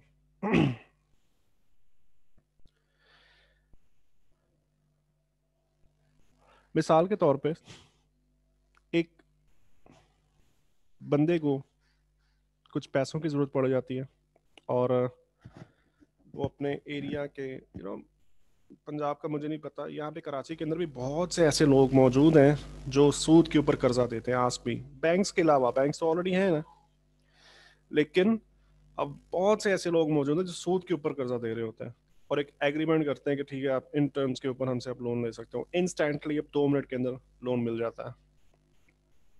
एक बंदे को पैसे की जरूरत पड़ जाती है और वो किसी ऐसे बंदे से लोन लेता है, 50,000 रुपया 6 महीने के लिए। एग्रीमेंट ये है कि 6 महीने के अंदर ये बंदा 50,000 पे करेगा विद 20% फिक्स इंटरेस्ट। ठीक है। इसका क्या मतलब है कि 6 महीने के बाद इस बंदे को 60,000 रुपया पे करनी है। ठीक है। लेकिन जो कर्ज देने वाला बंदा है वो एक और शर्त का इजाफा कर देता है। वो ये कहता है कि 6 माह तक अगर तुम पैसे वापस कर दो तो 60,000 ओके है, मुझे कबूल है। लेकिन अगर एक दिन भी तुम ऊपर हुए ना 6 माह से, तो तुमने एक पैसे का रोज इजाफा करते जाना है। इस अमाउंट के अंदर 60,000 के अंदर रोजाना एक पैसे का इजाफा कर देना है। ठीक है। और दूसरी शर्त क्या है कि ये एक पैसा जो इजाफा किया गया ना, ये हर एक दिन डबल हो जाएगा। यानी कि वेरी फर्स्ट डे 1 पैसा है, दूसरे दिन 2 पैसे हैं, तीसरे दिन 4 पैसे, चौथे दिन 8, पांचवें दिन 16, छठे दिन 32 पैसे, एंड 64 एंड 1 to 8, लाइक इस तरीके से। यानी कि हर नया आने वाला जो दिन है ना, उसके अंदर लास्ट अमाउंट डबल हो जाएगी। और ये अमाउंट कहाँ से शुरू होगी? 1 पैसे से शुरू होगी। अब मान लो कि ये बंदा जो है 6 महीने गुजारने के बाद सिर्फ 40 दिन लेट होता है कर्जा वापस करने के लिए। कोई भी रफ सी फिगर लगा दें, आपके ख्याल में ये कितनी अमाउंट बनी होगी? इस बंदे को टोटल कितना पैसा वापस देना पड़ा होगा आपके ख्याल में? कोई भी रफ सा लगा दें, कोई नॉट एग्जामिनेशन नहीं है कोई।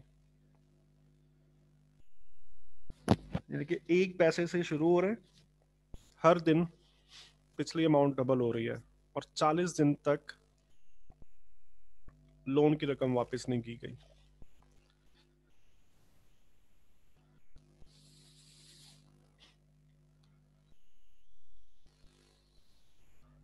नो, नो वन, कोई आंसर नहीं है। चले मैं आपको बताता हूँ। मोहम्मद नईम कह रहे हैं 60,500। नहीं नहीं, बहुत कम बताई है आपने, बहुत कम बताई है। कोई और दोस्त नहीं? कुछ तो तुक्का ही लगा दें, कुछ तो बोले, पार्टिसिपेट तो करें कम से कम।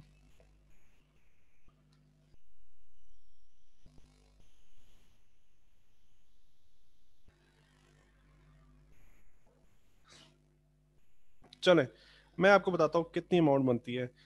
आप कैलकुलेट भी कर लीजिएगा भले, बट ये करीब करीब 5 अरब रुपए से ज्यादा बनती है। 5 अरब रुपए से ज्यादा की अमाउंट बनती है ये, सिर्फ और सिर्फ 40 दिन के अंदर। That is compounding. ये जो हर नए आने वाला दिन जो है पिछली अमाउंट डबल हो रही है ना, दैट इज कॉल्ड कंपाउंडिंग। ये 100% कंपाउंडिंग है। यानी कि पहले दिन 1, दूसरे दिन 2, तीसरे दिन 4, और फिर 8, फिर 16, फिर 32, फिर 64, और ऐसे सो ऑन। इसका मतलब है कि ये जो प्रोसेस चल रहा है ना, इसको कहते हैं 100% कंपाउंडिंग। ठीक है, अब आपको कुछ समझ में आया होगा कितनी खतरनाक चीज है। ठीक है, हमने क्या करना है, हम इसी कंपाउंडिंग की जो पावर है इसको यूज करते हुए हम बहुत छोटे से कैपिटल के साथ और बहुत ही छोटी लॉट साइजिंग के साथ हम अकाउंट को स्टार्ट करेंगे, लेकिन हम कंपाउंडिंग करेंगे इसको अपनी अकाउंट की ग्रोथ के लिए। ठीक है, चले उससे पहले मैं लॉट साइजिंग आपको बता दूं, उसके बाद फिर मैं कंपाउंडिंग का मैं आपको बताता हूँ कि अकाउंट के अंदर कंपाउंडिंग किस तरह से करेंगे हम।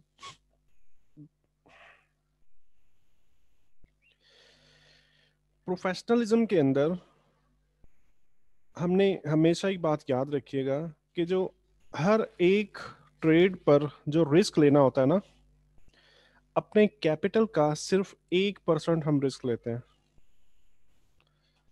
यानी कि हमें कभी भी हर नई ट्रेड के ऊपर 1% से बड़ा रिस्क नहीं लेना।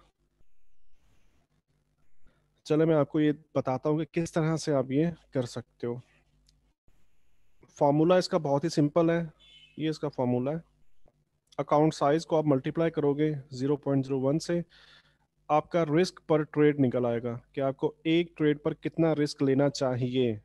ठीक है, अब जब भी आप ट्रेड ले रहे होते हो ना, तो ट्रेड लेने से पहले हमें अंदाजा होता है कि हमारा एसएल कहाँ पे जाएगा, हमारा टीपी कहाँ पे जाएगा।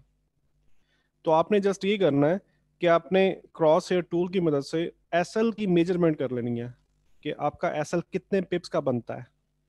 ठीक है, मिसाल के तौर पे जितने पिप का भी बनता है, आपको डिवाइड करोगे रिस्क पर ट्रेड के साथ, तो आपकी पिप वैल्यू निकल आएगी कि आपको कितनी डॉलर की लॉट साइज लगानी चाहिए। चले देखते हैं। मिसाल के तौर पे $10,000 का आपका अकाउंट है।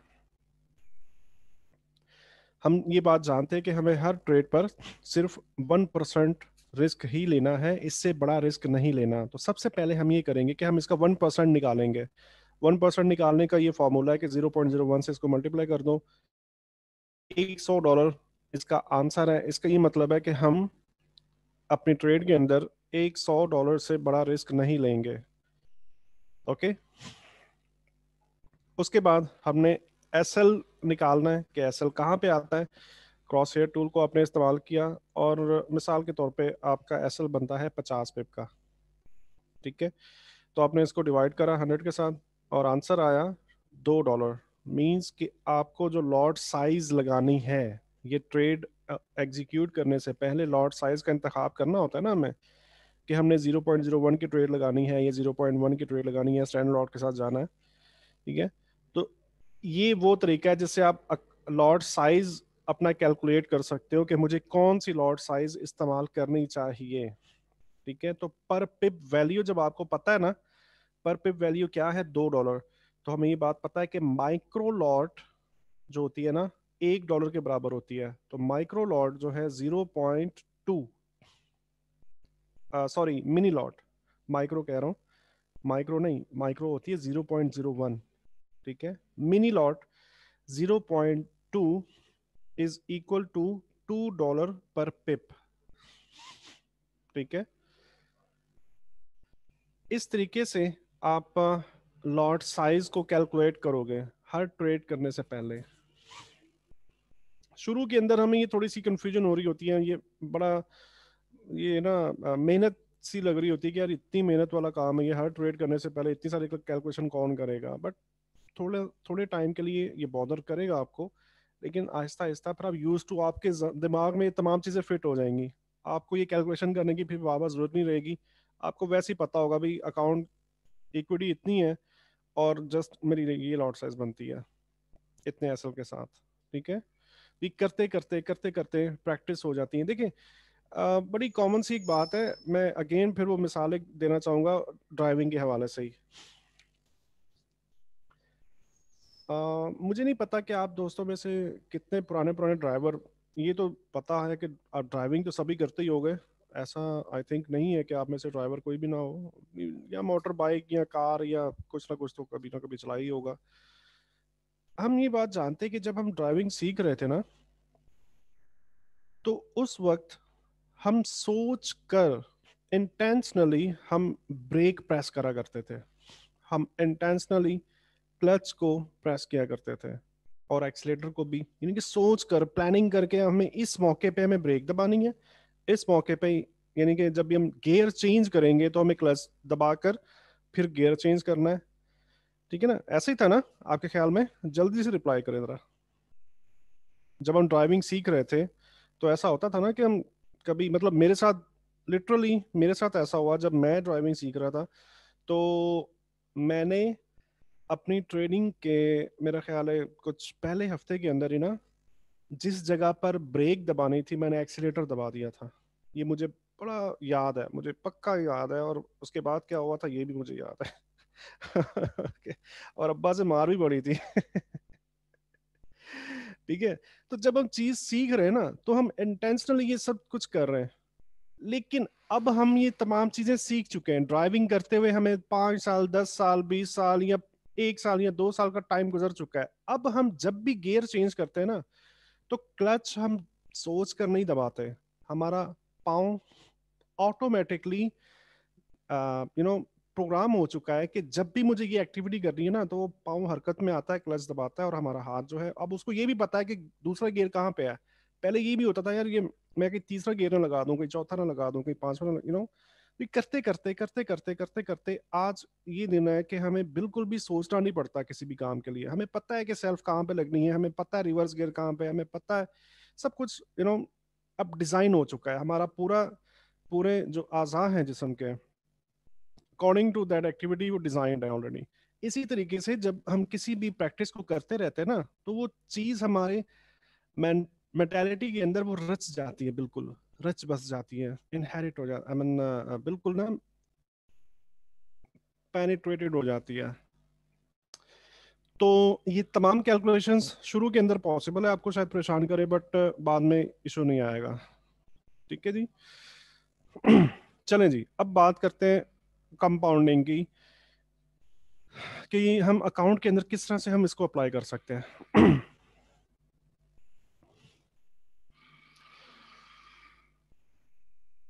नॉर्मली जब भी हम किसी काम की इब्तदा करते हैं, तो हम उसके फ़ायदे देखने से ज़्यादा ज़रूरी है कि उस चीज़ के नुकसानात के ऊपर ज़्यादा गहरी निगाह से देखा जाए, ठीक है।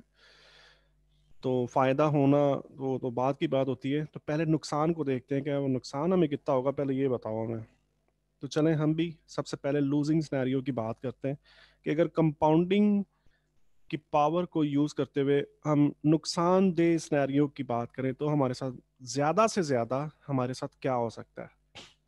चलें स्टार्ट करते हैं जी। मिसाल के तौर पे हमने आज एक अकाउंट ओपन किया जिसके अंदर $10,000 बैलेंस था और हम पहली ट्रेड ओपन की है हमने आज। ठीक है, पहली ट्रेड खोलने जा रहे हैं।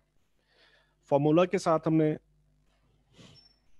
कैलकुलेट किया तो हमें ये पता चला कि हमें $100 का रिस्क लेना है, 1% का रिस्क लेना है मैक्सिमम। और चूंकि हम लूजिंग सिनेरियो की बात करें तो हम अज्यूम करेंगे कि हमारी तमाम ट्रेड्स जो है ना वो एसएल हो रही हैं, नुकसान पे नुकसान हो रहा है। ठीक है, तो इस ट्रेड के बाद जब एसएल हुआ तो हमारे अकाउंट के अंदर इक्विटी बचती है $9,900। ठीक है, उसके बाद हमने दूसरी ट्रेड ओपन की, $9,900 से स्टार्ट लिया, 1% कैलकुलेट किया, $99, और ये ट्रेड भी एसएल हो गई। एसएल होने के बाद हमारे अकाउंट के अंदर $9,801 इक्विटी बाकी बचती है। तीसरी ट्रेड करें, 9,801 से कैलकुलेट किया हमने 1%, 98.01। उसके बाद ये ट्रेड भी एसएल हो जाती है।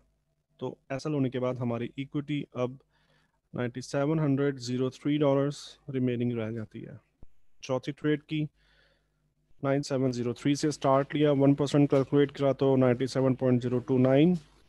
ये ट्रेड भी एसएल हो गई तो इक्विटी बची $9,606। पांचवी ट्रेड भी हम कर रहे हैं, 9,606 से स्टार्ट लिया हमने, 1% कैलकुलेट किया, $96.05। इक्विटी एसएल होने के बाद $9,510 बाकी बचती है। ठीक है, अब इस पूरे केस के अंदर हम एक भी प्रॉफिटेबल ट्रेड नहीं कर रहे। ठीक है, और हम ये देखना चाहते हैं कि हम कितनी ट्रेड्स करें तो हमारा अकाउंट वॉश हो सकता है, या आप ये कह सकते हो कि मैक्सिमम कितनी ट्रेड्स में हमारा अकाउंट वॉश हो जाएगा।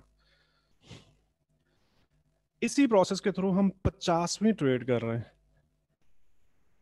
ठीक है, 50वीं ट्रेड हम ओपन करेंगे, अकाउंट के अंदर इक्विटी रहेगी 6,111। उसके बाद 1%, 61.11।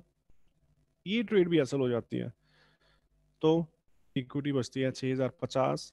आपके ख्याल में अगर 100 ट्रेड्स कर लें हम लोग, जस्ट ऐसी तुक्का लगाएं जरा, मैं पार्टिसिपेशन चाह रहा हूँ थोड़ी सी आपकी। आपके ख्याल में अगर ऐसी 100 ट्रेड करें तो हमारा अकाउंट वॉश हो जाएगा या नहीं होगा?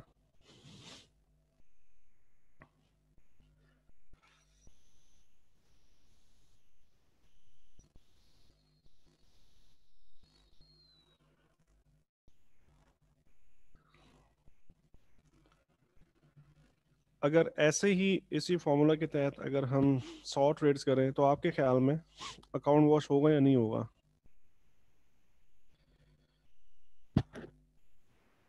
चले देखते। जब हम 100वीं ट्रेड करें ना तो तब भी हमारा अकाउंट वॉश नहीं होता और ये $3,697 अब भी मौजूद रहते हैं। अगेन 1% के साथ $36.97 इसका रिस्क बनता है। और इक्विटी ये ट्रेड भी ऐसा होने के बाद 3,660 अभी भी हमारे अकाउंट के अंदर मौजूद है। अगर हम 200 ट्रेड करें तब भी अकाउंट वॉश नहीं होता। अकाउंट वॉश का मतलब है कि जीरो बैलेंस, और ये 200 की 200 ट्रेड लूजिंग है। मतलब कोई भी इतना बुरा ट्रेडर तो नहीं हो सकता ना कि 200 ट्रेड करे और एक भी प्रॉफिटेबल ट्रेड ना हो। इतना बुरा ट्रेडर तो मैंने तो नहीं देखा आज तक। बट हम उससे भी बुरे की बात कर रहे हैं, उससे भी बुरे सिनेरियो की बात कर रहे हैं कि इससे बुरा और क्या हो सकता है। वो 200 ट्रेड कर रहा है, एक भी टीपी नहीं है। 200 ट्रेड के बाद $1,353 अकाउंट में इक्विटी रहती है, 1% के साथ 13.53 रिस्क बनता है। और ये ट्रेड भी एसएल हो जाती है। एसएल होने के बाद 1340 हमारे पास इक्विटी फिर भी बची हुई है। मुसलसल हम लूजिंग 500 ट्रेड्स करते हैं तब जा करके हमारे अकाउंट में फिर भी वॉश नहीं है, फिर भी ये $66 फिर भी रह गए। ठीक है, यानी कि ये पावर ऑफ कंपाउंडिंग है, और ये कंपाउंडिंग कहाँ पे हो रही है? ये कंपाउंडिंग हो रही है, ठीक है। कैसे हो रहा है ये सब कुछ? क्योंकि हम 1% के साथ जा रहे हैं। जितना जितना हमारा बैलेंस कम होता जा रहा है, जैसे जैसे ही कम होता जा रहा है, वैसे वैसे ही 1% की वैल्यू भी कम होती जा रही है, ठीक है। तो ये अकाउंट एक्चुअली वॉश होता ही नहीं है। जितना भी अगर $1 भी रह जाए ना, तो बस वो फिर उस बात वहीं पे आ जाती है कि 0.01 से छोटी लॉट हमारे पास अवेलेबल नहीं होती। इस वजह से हम उसे कहते हैं, बट फिर भी कुछ ना कुछ पैसा रखा हुआ होता है अकाउंट के अंदर, ठीक है। तो ये है जी कंपाउंडिंग। लूजिंग सिनेरियो के अंदर कोई भी इतना बुरा ट्रेडर नहीं होता कि 500 ट्रेड्स करे मुसलसल लूजिंग ट्रेड्स। और ये हमने सिनेरियो देखा कि अगर आप 500 मुसलसल लूजिंग ट्रेड कर रहे हो ना, जब भी आपके अकाउंट के अंदर $66 रिमेनिंग रहता है, ठीक है। चलें अब देखते हैं विनिंग सिनेरियो, कि विनिंग सिनेरियो में हम कितना गेन कर सकते हैं, यानी कितना पोटेंशियल मौजूद है इसके अंदर। पहली ट्रेड ओपन करने जा रहे हैं 10,000 बैलेंस के साथ, 1% हमने कैलकुलेट किया तो $100 गेन बनता है, यानी कि अपना टीपी जो है वो हम $100 पर रख देंगे। लेकिन आपने खास तौर पर ये देखा होगा, हमने जितनी भी स्ट्रेटजीज पढ़ी हैं, 1:1 रेशो की बहुत ही कम स्ट्रेटजीज हैं। ज़्यादातर जो हमें स्ट्रेटजीज हमने देखी हैं वो 1:3 से स्टार्ट होती हैं, 1:2, 1:3 एंड सो ऑन। मतलब यहाँ तक भी जो हमने एग्जाम्पल देखी थी, 1:9 तक भी हमने एग्जाम्पल देखी थी, ठीक है। तो हम वो बेस्ट सिनेरियो की बात नहीं कर रहे, हम वर्स्ट सिनेरियो की बात करेंगे। चलो हम 1:1 के साथ चलते हैं, 1:1 के साथ, ठीक है। तो फिर हमारे साथ क्या होने वाला है? 1% कैलकुलेट किया, अपना टीपी हमने $100 पे रखा। टीपी होने के बाद हमारी ट्रेड जो है वो इक्विटी हमारी बनती है $10,100। दूसरी ट्रेड करते हैं 10,100 से 1%, 101। टीपी होने के बाद 10201 हमारी इक्विटी बन जाती है। तीसरी ट्रेड हमने करी 10201 से स्टार्ट किया, 1% कैलकुलेट किया तो 102.01 हमारा टेक प्रॉफिट बना। ट्रेड हमारी टीपी हुई और इसके अंदर $10,303 हमारी इक्विटी बन जाती है। चौथी ट्रेड हम कर रहे हैं तो 1% बनता है $103। टीपी होने के बाद 406 $10,406 इक्विटी हमारे अकाउंट में रह जाती है। पांचवी ट्रेड कर रहे हैं तो $104 हमारा टीपी बनता है। टीपी होने के बाद $10,510 इक्विटी हमारी बन जाती है। अब हम मुसलसल इसी तरीके से ट्रेड्स करते जा रहे हैं और 1% के साथ टीपी रखते जा रहे हैं। तो 50वीं ट्रेड हम जब भी कर रहे होंगे ना, तो 50वीं ट्रेड तक हमारा अकाउंट जो है वो $16,446 इंक्रीज कर चुका होगा, ठीक है, 50वीं ट्रेड के ऊपर। और मुसलसल इसी फॉर्मूला के साथ हम मुसलसल 100 ट्रेड करें तो हमारे अकाउंट के अंदर इक्विटी $27,048 इतनी बन जाती है। और हम मुसलसल 200 ट्रेड करें तो $73,160। मुसलसल 200 ट्रेड्स करें तो 200वीं ट्रेड जब कंप्लीट होगी 73,000 तक हमारी इक्विटी चली जाती है। और अगर हम मुसलसल 500 ट्रेड करें तो ये तकरीबन जाती है $1.4 मिलियन, ठीक है, $1.4 मिलियन। कैसी लगी आपको ये चीज कंपाउंडिंग?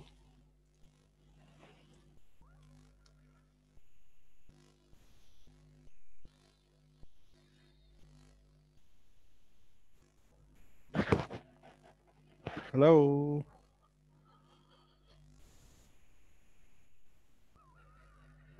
अब इसके अंदर ये गेन क्यों हो रहा है? क्योंकि हम बैलेंस के ऊपर 1% गेन करते जा रहे हैं, यानी कि जैसे जैसे बैलेंस बढ़ता जा रहा है ना, वैसे वैसे 1% की वैल्यू भी बढ़ती जा रही है। ये देखो, पहले 1% कितना था? $100। यहां तक 5वीं ट्रेड के ऊपर ये 1% बन गया $104। ठीक है, 100वीं ट्रेड के ऊपर बन गया $267, और 5वीं ट्रेड के ऊपर 1% जो है $14,333 बन गया। ठीक है, दैट इज कॉल्ड कंपाउंडिंग। कुछ समझ में आ रहा है आपको? मैं चाहता हूं कि सबके सब दोस्त मुझे रिप्लाई करें, उसके बाद मैं फर्दर आपको आगे लेके चलता हूँ।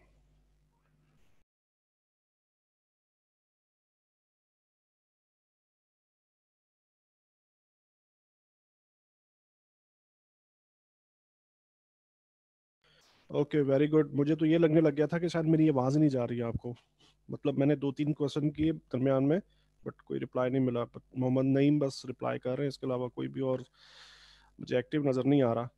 चले खैर। ये वो चीज़ें होती हैं ना जो मैंने आपसे आपसे कहा था ना, कि आप सिस्टम पर बैठने से पहले आपकी सक्सेस और फेलियर डिसीजन हो जाता है कि आप फेल होने वाले हो या सक्सेसफुल होने वाले हो। तो सिस्टम पर बैठने से पहले, ट्रेड एग्जीक्यूट करने से पहले ये चीज़ें होती हैं, कुछ आप इंडिकेशंस जो बता रही होती है कि यार ये बंदा जो ना, खैर चले। तो अब इसके अंदर हमने क्या किया, सिर्फ 1% कंपाउंडिंग की है। ठीक है, सिर्फ 1% कंपाउंडिंग की है। और जो मैंने वो लोन वाली मिसाल बताई थी उसके अंदर क्या हो रहा था, 100% कंपाउंडिंग हो रही थी। देखो सीन क्या होता है, एक बहुत ही पते की बात बताऊं आपको। ट्रेडिंग जो है ना, ये पहले मुझे ये बताएं, सब सुन रहे हैं मुझे, नईम और अहमद, शहजाद अहमद का रिप्लाई आया, बाकी किसी का रिप्लाई नहीं आया। मुझे पता तो चले कि कौन कौन सुन रहे हैं और कौन कौन बस ये लगा हुआ छोड़ करके। और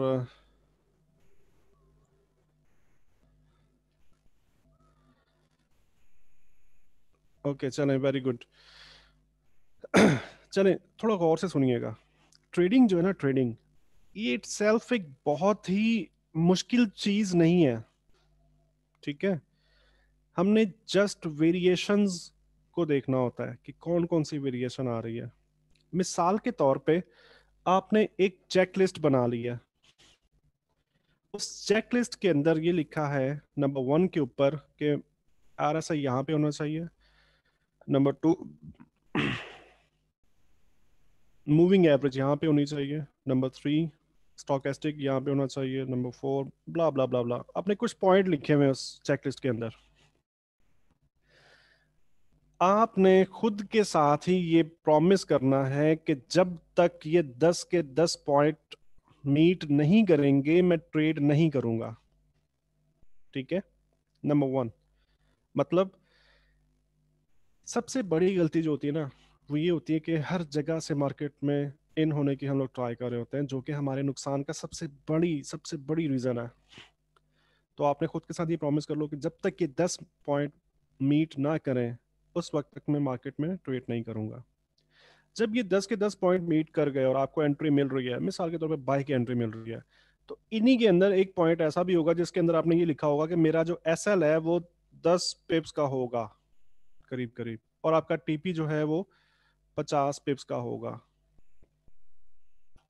ठीक है, अब इस तरीके के साथ, यानी कि सबसे पहले वेट किया अपनी ट्रेड आने का, उसके बाद जब भी ट्रेड ली 10 पिप SL रखा, 50 पिप TP रखा, और आप सुकून से बैठ गए।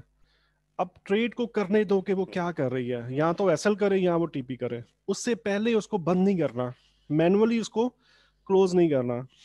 राइट, इस प्रैक्टिस के साथ आप 2-4 महीने खुद को लगाओ, अपनी साइकोलॉजी बिल्ड करो इस चीज के ऊपर, तो आपके ऊपर ये चीज बिल्कुल डिस्क्लोज हो जाएगी कि एंट्रियां जो है ना, हम लोग फिर ये गिला कर रहे होते हैं कि एंट्री नहीं मिलती, एंट्रियां मिलती हैं हमें। हो सकता है कि ये जो एंट्री पॉइंट डिफाइन किए थे आपने, ये यूरो USD के अंदर उस वक्त नहीं थी, हो सकता है ये पाउंड USD के अंदर आई थी। 28 पेयर्स हैं करेंसी के, गोल्ड अलग है, ऑयल अलग है, सिल्वर अलग है, स्टॉक्स अलग है। ठीक है, कुछ करीब करीब 50 से ज्यादा पेयर्स होता है। तो हमने क्या करना होता है, हम जस्ट थोड़ा सा बेसब्री का मुजाहरा करते हैं और हम पेयर्स को स्विच नहीं करते, और हम ये कह रहे होते हैं कि एंट्री नहीं मिलती, किसी ना किसी पेयर के अंदर एंट्री मिल ही जाती है। ठीक है, तो अब पॉइंट क्या है मेरे बताने का, पॉइंट ये है कि स्ट्रेटजी आपकी सेम है। स्ट्रेटजी आपकी एक ही स्ट्रेटजी है, जो ये 10 पॉइंट आपने लिखे हुए जिस स्ट्रेटजी के अंदर, ये आपकी स्ट्रेटजी है। इस स्ट्रेटजी के अंदर लगने वाले एसएल सेम है, इसी स्ट्रेटजी के अंदर लगने वाले टीपी भी सेम है। हर ट्रेड पर 10 पिप का एसएल लग रहा है, हर पिप के ऊपर, आई मीन हर ट्रेड के ऊपर 50 पिप का टीपी लग रहा है। जस्ट आपको करना क्या, वेट करना है अपॉर्चुनिटी आने का, जैसी अपॉर्चुनिटी आए ट्रेड करो, इससे ज्यादा कुछ नहीं करना। और यही ट्रेडिंग है। अब इसके अंदर आप क्या कर रहे हो, कंपाउंडिंग करो, लॉट साइज 1% के हिसाब से आप करो। ठीक है, कंपाउंडिंग करते जाओ 1% के हिसाब से, आपका लॉट साइज ऑटोमेटिकली इंक्रीज होता रहेगा। अब लोग क्या करते हैं, लोग ये करते हैं कि ज्यादा पैसे कमाने के चक्कर में बार बार मार्केट के अंदर एंटर हो रहे होते हैं। लेकिन आप क्या कर रहे हो, आप वेट कर रहे हो अपनी एंट्री के आने का, कन्फ्लुएंस बनने का, और उसके बाद मार्केट में एंटर हो रहे हो। अब जो बंदा बार बार एंटर हो रहा है, उसके पास लॉस करने के चांसेस भी उतने ज्यादा ही हैं। ठीक है, अगर एक बंदा, मैंने बताया था ना लास्ट लेक्चर के अंदर, अगर एक बंदा 50 ट्रेड कर रहा है, तो इसका मतलब है कि वो 50 टाइम खुद को रिस्क पर लेकर जा रहा है। विन तो पॉसिबल ही कर सकता है, बट ये भी तो मुमकिन है कि वो लूज भी कर सकता है 50 मतलब। ठीक है, तो लालच क्या होती है इसके पीछे, कि मेरा अकाउंट साइज बड़ा होगा, मेरा मेरा गेन ज्यादा आएगा, जितनी ज्यादा मैं ट्रेडिंग करूंगा मैं उतना ज्यादा पैसे कमाऊंगा। ठीक है, लेकिन आप में और उसमें क्या फर्क है, आप बहुत कम मार्केट में आ रहे हो, आप अपनी राइट अपॉर्चुनिटी का वेट कर रहे हो, उसके बाद उसी सेम स्ट्रेटजी के ऊपर, चूंकि आपका माइंड सेट अब एक टाइम गुजरने के बाद माइंड सेट बन चुका है। जब तक आप आपकी अपॉर्चुनिटी आएगी नहीं ना, आपकी ट्रेड, आई मीन आपकी बस जब तक आएगी नहीं, तो आप किसी गलत बस पे बैठोगे ही नहीं, ये आपका माइंड खुद आपको रोकेगा। ठीक है, और जस्ट इसके साथ आपने कंपाउंडिंग करी है, अपने लॉट साइज को इंक्रीज करते जाओ, और लॉट साइज इंक्रीज करते करते करते करते आप ये लेवल भी गेन कर सकते हो without any risk, without any risk. So that is money management. इस तरीके से हम अपने अकाउंट्स को मैनेज करते हैं, इस तरीके से हम चीजों को देख रहे होते हैं, आगे लेके चल रहे होते हैं। ठीक है जी, काफी सारी चीजें तो मैंने बता भी दी, तो चलें, एक सेकंड प्लीज होल्ड कीजिएगा।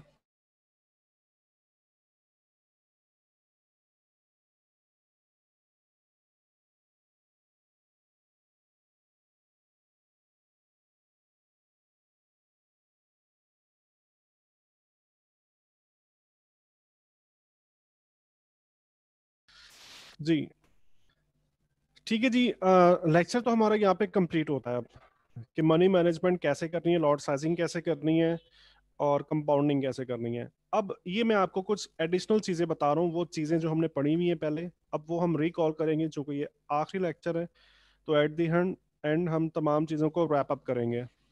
ठीक है, तो सबसे पहले हम ये बात करते हैं कि जी सक्सेसफुल ट्रेडिंग सिस्टम किस तरह से बनाया जा सकता है। सक्सेसफुल ट्रेडिंग सिस्टम बनाने के लिए आपके पास ट्रेडिंग एज मौजूद होना चाहिए, उसके बाद कन्फ्लुएंस ऑफ प्रोबेबिलिटी होनी चाहिए, तीसरा स्ट्रिक्ट मनी मैनेजमेंट होना चाहिए।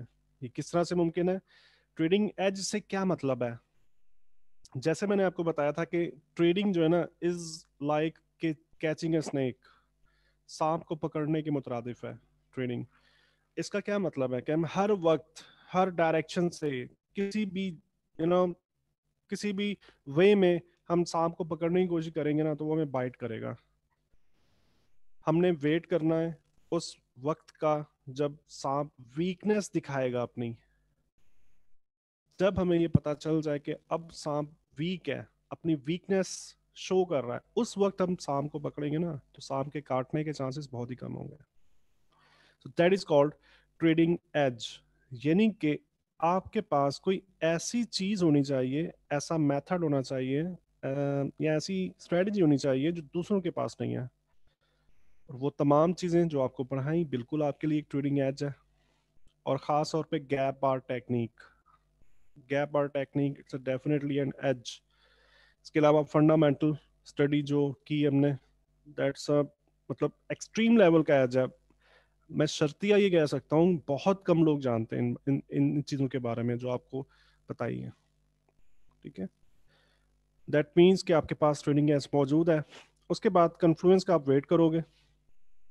कन्फ्लुएंस के बगैर आप ट्रेड नहीं करोगे, चाहे आपको जितना भी वेट करना पड़े। देखिए सिंपल सी बात है, चाहे तो ये बातें आज समझ जाएं, चाहे तो फिर अगले 2 साल के बाद समझे, करना यही है आपने घूम फिर के ना। ठीक है, सिंपल सी एग्जांपल दूंगा। अगर आप ऑफिस से घर जाते हो और आपके पास अपनी गाड़ी नहीं है, आपके पास बाइक भी नहीं है, आप कैसे जाओगे? बस से। आपको ये पता होगा कि यार मेरी बस जो है ना, वो W11 नंबर की बस है जो मुझे ऑफिस से पिक करेगी और सीधा मेरे घर पे लेकर के जाएगी। लेकिन इसका क्या मतलब है कि क्या रोड पर W11 के अलावा और बसें नहीं चल रही होंगी? आप बताएं जरा मुझे।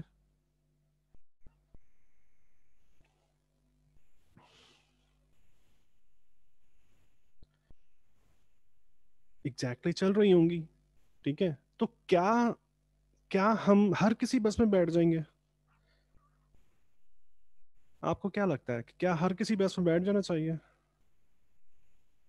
नहीं बैठना चाहिए। Exactly that is what I want to say. मैं आपको जो चीज समझाना चाह रहा हूँ, हम हर किसी बस में नहीं बैठ जाएंगे just for enjoyment, just for a video game के यार, जस्ट हम एक वीडियो गेम खेल रहे हैं और हम किसी बस में बैठ गए भाई, और लोग हमें जो है वो हमारी तारीफ करेंगे कि यार देखो कितनी अच्छी ट्रेनिंग करता है ये। तो हमारी जो स्ट्रेटजी है, हमारे जो मेथड है, वो हमारी बस है।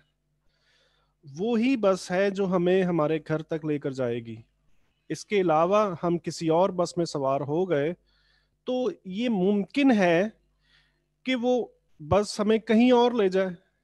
ये मुमकिन है। I am not talking about 100% कि वो 100% नहीं लेकर आएगी आपको। अगर अगर ये मुमकिन है कि वो लेकर भी आ भी जाए, अगर तुक्केबाजी में ये हो भी जाए ऐसा कि वो आपकी फेवर में आ भी जाए ट्रेड और वो चल आप टीपी भी कर जाए, लेकिन इसका ये मतलब है कि वो बहुत घुमाते हुए, देखिए आपके घर को अगर जो भी रास्ता आ रहा है, वो लाजमी नहीं कि वो एक रास्ता हो। एक रास्ता ऐसा होगा जो बहुत ही शॉर्टेस्ट होगा, एक रास्ता ऐसा होगा जो थोड़ा सा घूम फिर के 2-3 स्टॉप उसमें आते होंगे और उसके बाद वो घर पहुंचता होगा। एक रास्ता होगा जो बहुत ही लॉन्गर टर्म होगा। ठीक है, तो आप कभी भी जो है वो लॉन्गर टर्म वाले रास्ते से नहीं चलेंगे, आप शॉर्टेस्ट वाले रास्ते पर आओगे। तो हो सकता है कि वो दूसरे मेथड या कोई और चीज दूसरी अप्लाई करने के बाद आप टीपी कर जाओ, ट्रेड आपकी प्रॉफिट में चली जाए, आपका आपका अकाउंट ग्रो कर जाए। दैट मीन्स कि इसका ये मतलब नहीं है कि ये यू नो आपने ठीक किया, या हम ये कह सकते हैं कि वो एक्चुअली गलत बस थी। उसने हमें पहुंचा तो दिया है, लेकिन हम रोजाना उस बस पे सवार नहीं हो सकते। ठीक है, तो राइट बस कौन सी है हमारी?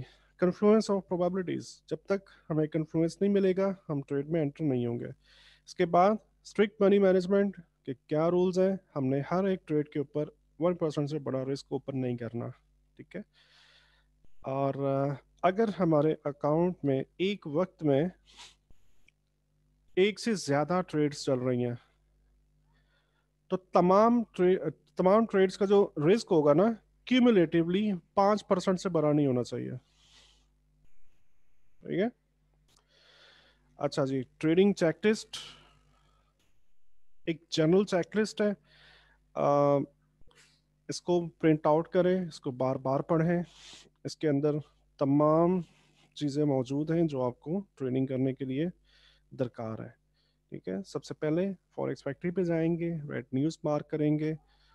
उसके बाद फॉरेक्स लाइव को साथ एक और गूगल क्रोम ब्राउजर के अंदर अपने पास ओपन करके रखेंगे, ताकि कोई भी आने वाली अचानक से कोई भी अनशेड्यूल्ड न्यूज़ जो है वो आप नोट कर सकें, आपको उसका नोटिफिकेशन मिल जाए। MT4 ओपन करते ही आप सपोर्ट रेजिस्टेंस मार्क करोगे डेली और एच4 टाइम फ्रेम में। उसके बाद मार्केट कंडीशन चेक करनी है आपने हायर हाइज और हायर लोज के हवाले से, डेली टाइम फ्रेम में, H4 में, H1 टाइम फ्रेम में। उसके बाद ट्रेड फाइंड कैसे करनी है, ठीक है, इसको भी थोड़ा सा हम रिकैप कर लेते तमाम चीज़ों को। ट्रेड कैसे ढूंढे, सबसे बड़ा प्रॉब्लम सबका, इवन मेरा भी ये प्रॉब्लम रहता था ना शुरू में, ट्रेड ढूंढनी कैसे। तो ट्रेड तीन तरह की हो सकती है ना, या तो ट्रेड जो है वो ट्रेंड कंटिन्यूशन के अंदर हम कर सकते हैं, या हम ट्रेंड रिवर्सल की ट्रेड कर सकते हैं, या हम ब्रेकआउट बाउंस या रिटेस्ट की ट्रेड कर सकते हैं। ये तीन तरह से हम ट्रेड कर सकते हैं। नंबर वन पे ट्रेड कंटिन्यूशन की अगर हम ट्रेड करना चाहते हैं तो हमें उसके लिए क्या करना चाहिए। सबसे पहले ये देखते हैं कि मार्केट जो है वो दो लेवल्स के दरमियान में कहीं पर मौजूद हो। लाजमी नहीं कि वो 50% दरमियान है, मतलब एक लेवल यहाँ पे और एक यहाँ पे है, तो ये इसका दरमियान बनता है। तो आप कहो कि सर आपने तो कहा था 50 आई मीन दरमियान में होनी चाहिए, तो ये लाजमी नहीं कि ये जब तक यहाँ पे नहीं होगी तो आप ट्रेड नहीं करोगे। थोड़ा सा ऊपर नीचे भी थोड़ी सी वेरिएशन आपने देख लेनी है। पॉइंट ये है कि मार्केट को किसी लेवल पर नहीं होना चाहिए, ये है पॉइंट असल में। ओके, उसके बाद जिस भी डायरेक्शन में जा रहे हो, अगर आप बाय की डायरेक्शन में जा रहे हो तो बैकग्राउंड के अंदर हाई हाई हायर लो का साइकिल मौजूद होना चाहिए। अगर आप सेल की डायरेक्शन में जा रहे हो तो लोअर हाई लोअर लो का साइकिल मौजूद होना चाहिए। उसके बाद हमेशा जब भी ट्रेड करेंगे ना, पुल बैक पर करेंगे या रिट्रेसमेंट का वेट करेंगे। मतलब इसका ये मतलब नहीं होता हरगिज के अगर सपोर्ट दूर है, मार्केट यहाँ पे घूम रही है और कुछ यहाँ तक आ चुकी है, तो आपको ये लग रहा है कि सपोर्ट दूर है, इसका ये मतलब नहीं अब यहाँ से सेल करो। आप हमेशा वेट करोगे पुल बैक आने का, और ये पुल बैक जहाँ पे कंप्लीट होगा वो होगा मार्केट का वीकनेस पॉइंट। वहां पर मार्केट वीक होती है, इस जगह पर मार्केट हरगिज वीक नहीं होती, हरगिज वीक नहीं होती, मैं रिपीट कर रहा हूँ इस बात को। ठीक है, पुल बैक का वेट करोगे। पुल बैक कहाँ कहाँ हो सकते हैं, सब चीज़ें आपको बताई जा चुकी हैं। मूविंग एवरेज के टच के ऊपर हो सकता है, 2050 का, ट्रेंड लाइन का तीसरा टच हो सकता है, सपोर्ट या रेजिस्टेंस जब भी टूट जाए तो उसके बाद प्री टेस्ट के ऊपर आप ट्रेड कर सकते हो। उसके बाद मूविंग एवरेज अलाइनमेंट आपने चेक कर लेनी है, कन्वर्जेंस चेक कर लेनी है ऑसिलेटर्स के अंदर, ये एडिशनल कंफर्मेशन के तौर पे आप यूज़ कर सकते हो। Do not buy if resistance level is very much close, अगर मार्केट ऊपर जा रही है, रेजिस्टेंस तक पहुंच चुकी है, तो आपने बाय नहीं करना। ठीक है, आप या तो रिवर्सल ट्रेड करो या फिर इसको ब्रेक होने दो और ऐसे बाय करो। अगर मार्केट सेल में है, सपोर्ट पे पहुंच चुकी है, तो इसको सेल नहीं करेंगे, या रिवर्सल ट्रेड करेंगे या इसको ब्रेक होने देंगे और वापस सेल में। ठीक है, ट्रेंड रिवर्सल की बात करें, अगर हम ट्रेंड रिवर्सल को ट्रेड करें तो कैसे करेंगे। प्राइस किसी स्ट्रॉन्ग लेवल तक पहुंच जानी चाहिए, अगर स्ट्रॉन्ग लेवल तक नहीं पहुंची है तो हम ट्रेड नहीं करेंगे। हाँ, ऐसी सूरत में हम कंटिन्यूशन को ट्रेड कर सकते हैं, हम रिवर्सल ट्रेड नहीं करेंगे। ठीक है, रिवर्सल ट्रेड करने के लिए आपके पास वैलिड कैंडलस्टिक पैटर्न आना ज़रूरी है, सिग्निफिकेंट फॉलिंग प्राइस होनी चाहिए 10 से 8 से 10 कैंडल्स के अंदर। बेयरिश रिवर्सल के लिए राइजिंग प्राइस होनी चाहिए, बैकग्राउंड स्टडी जैसे, यानी कि ये जो बैकग्राउंड ना और ये सपोर्ट तक मार्केट पहुंच गई है, ये जो 8 से 10 कैंडल्स के अंदर फॉलिंग प्राइस होनी चाहिए। ठीक है, उसके बाद अगर इस तरह से कुछ पैटर्न बन रहा है तो यहाँ पर आपको डाइवर्जेंस देख लेनी चाहिए। डाइवर्जेंस जो है ये बहुत अच्छी कंफर्मेशन है रिवर्सल की। और अगला, रेजिस्टेंस कहाँ पे रखा है ये भी देखना होता है, हमें ये पता होगा कि मार्केट के पास चलने के लिए कितना रूम खाली है। ठीक है, स्ट्रिक्टली 1% रूल के साथ आप खुद को बांधे रखोगे। उसके बाद तीसरे टाइप के ट्रेड कैसे हो सकती है, break and bounce retest. Simple, ये किस तरह से होता है, कोई भी लेवल अगर ब्रेक हो जाए तो इसी की डायरेक्शन में आप ट्रेड करोगे। ठीक है, लाजमी सी बात है, ख्याल इस चीज़ का रखना है कि ये वाला जो पुल बैक होगा ये स्ट्रॉन्ग लेवल से नहीं होना चाहिए। अगर इसकी तरह ये भी स्ट्रॉन्ग लेवल था तो ये फिर इस तरह रिवर्स हो जाएगा। ठीक है। और ये जो ब्रेक ब्रेक है, ये वाला लेवल ब्रेक हुआ था, ये गैप बार से होना चाहिए। गैप बार, इसी के अंदर गैप बार की स्ट्रेटजी भी आ जाएगी। ठीक है जी। चेकलिस्ट आप इसको प्रिंट करके इसको देख लीजिएगा। आज का लेक्चर यहाँ पे ख़त्म होता है। कोई भी सवाल है अगर तो आप कर सकते हो।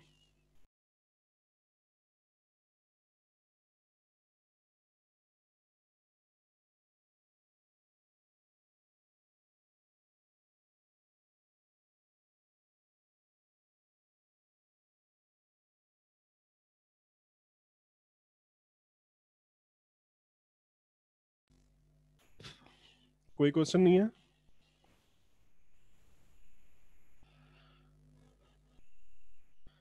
जी मोहम्मद नईम, क्या इशू है पिवट पॉइंट का?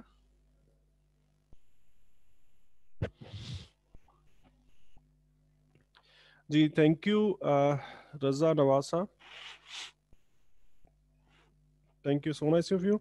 आप ये आखिरी लेक्चर है, इसका ये मतलब नहीं है कि हम और आप कांटेक्ट में नहीं रह सकते। आप किसी वक्त भी कोई भी इशू हो, लेटर ऑन कभी भी प्रैक्टिस करते हुए कोई भी क्वेश्चन है, आप मुझे इनबॉक्स कर सकते हो मेरे व्हाट्सएप पे, मेरे फेसबुक के ऊपर कभी भी आप मैसेज कर सकते हो। Thank you Mohammad Nawaz. जी मोहम्मद नईम, क्या इशू आ रहा है? वर्क नहीं कर रहे? क्यों नहीं वर्क कर रहे? क्या कुछ मतलब स्पेसिफिक क्वेश्चन करें ना कि वर्क नहीं कर रहे से क्या मतलब है? डिस्प्ले नहीं होता, या इंडिकेटर इंस्टॉल नहीं हो रहा, या क्या हो रहा है? कोई मैसेज आ रहा है?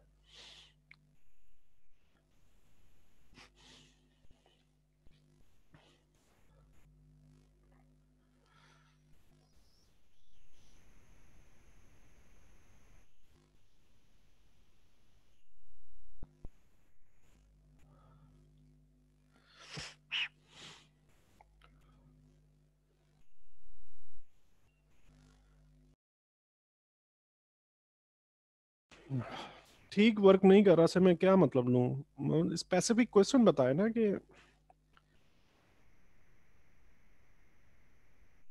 आज लगाया है तो नेक्स्ट डे में यूज नहीं होता, मीन्स वहीं पे रहता है।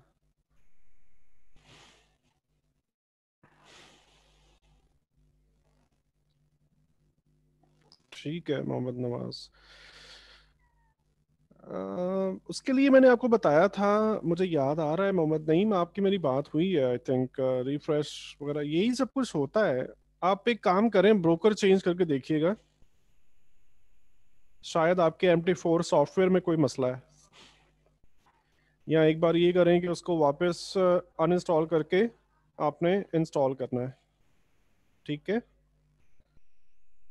मैक्सिमम यही कुछ हो सकता है। इंडिकेटर वही है जो सबको दिया है, और मैं खुद भी वही इंडिकेटर इस्तेमाल कर रहा हूँ जो मैंने आपको दिया है। ठीक है। तो और क्या सूरत हो सकती है? ये सब करके देखा है आपने, फिर क्या कहूँ मैं, क्या कह सकता हूँ, क्या वजह हो सकती है? आपने MT4 भी नया करके देखा है?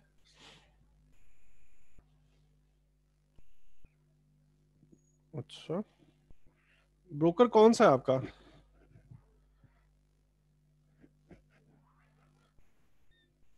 एक्सप्रेस। ये चेंज करके भी देखा है नए MT4 पे?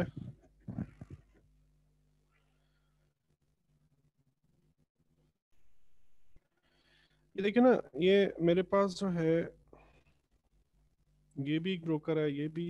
ये मैंने ना टेस्टिंग के लिए चीज़ों को टेस्ट करना होता है ना, जब हम मुख्तलिफ काम कर रहे होते हैं, मुख्तलिफ किस्म के एक्सपेरिमेंट कर रहे होते हैं, तो 3-4 ब्रोकर्स के अंदर ना अब ये सारे MT4 हैं। ठीक है। तो मुख्तलिफ किस्म के मतलब वॉल्यूम ट्रेडिंग में मैं कर रहा होता हूँ, तो मैं वॉल्यूम को भी मल्टीपल ब्रोकर्स के अंदर भी देख रहा होता हूँ कि कौन सा ब्रोकर के अंदर वॉल्यूम कैसा आ रहा है, कौन सा। ये चीज़ों को थोड़ा सा ना इस तरह से आप करके देखोगे ना, तो इसके अलावा और क्या वजह हो सकती है कि आपके पास ये, बाकी सबके पास तो सही चल रहा है, मेरे पास सही चल रहा है? जी अब चार्ट अगेन ओपन कर लिया करें, फिर ये हो सकता है, और तो कुछ नहीं हो सकता। ठीक है ना, अब ये चीज ऐसी है कि वो उसमें कोई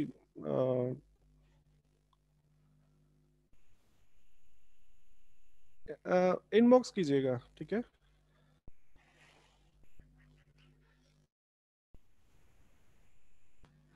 चले, ठीक है।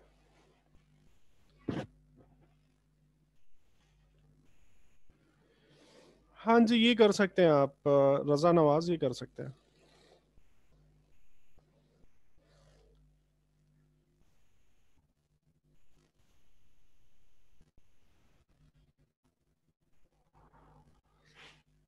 चलें, गुड।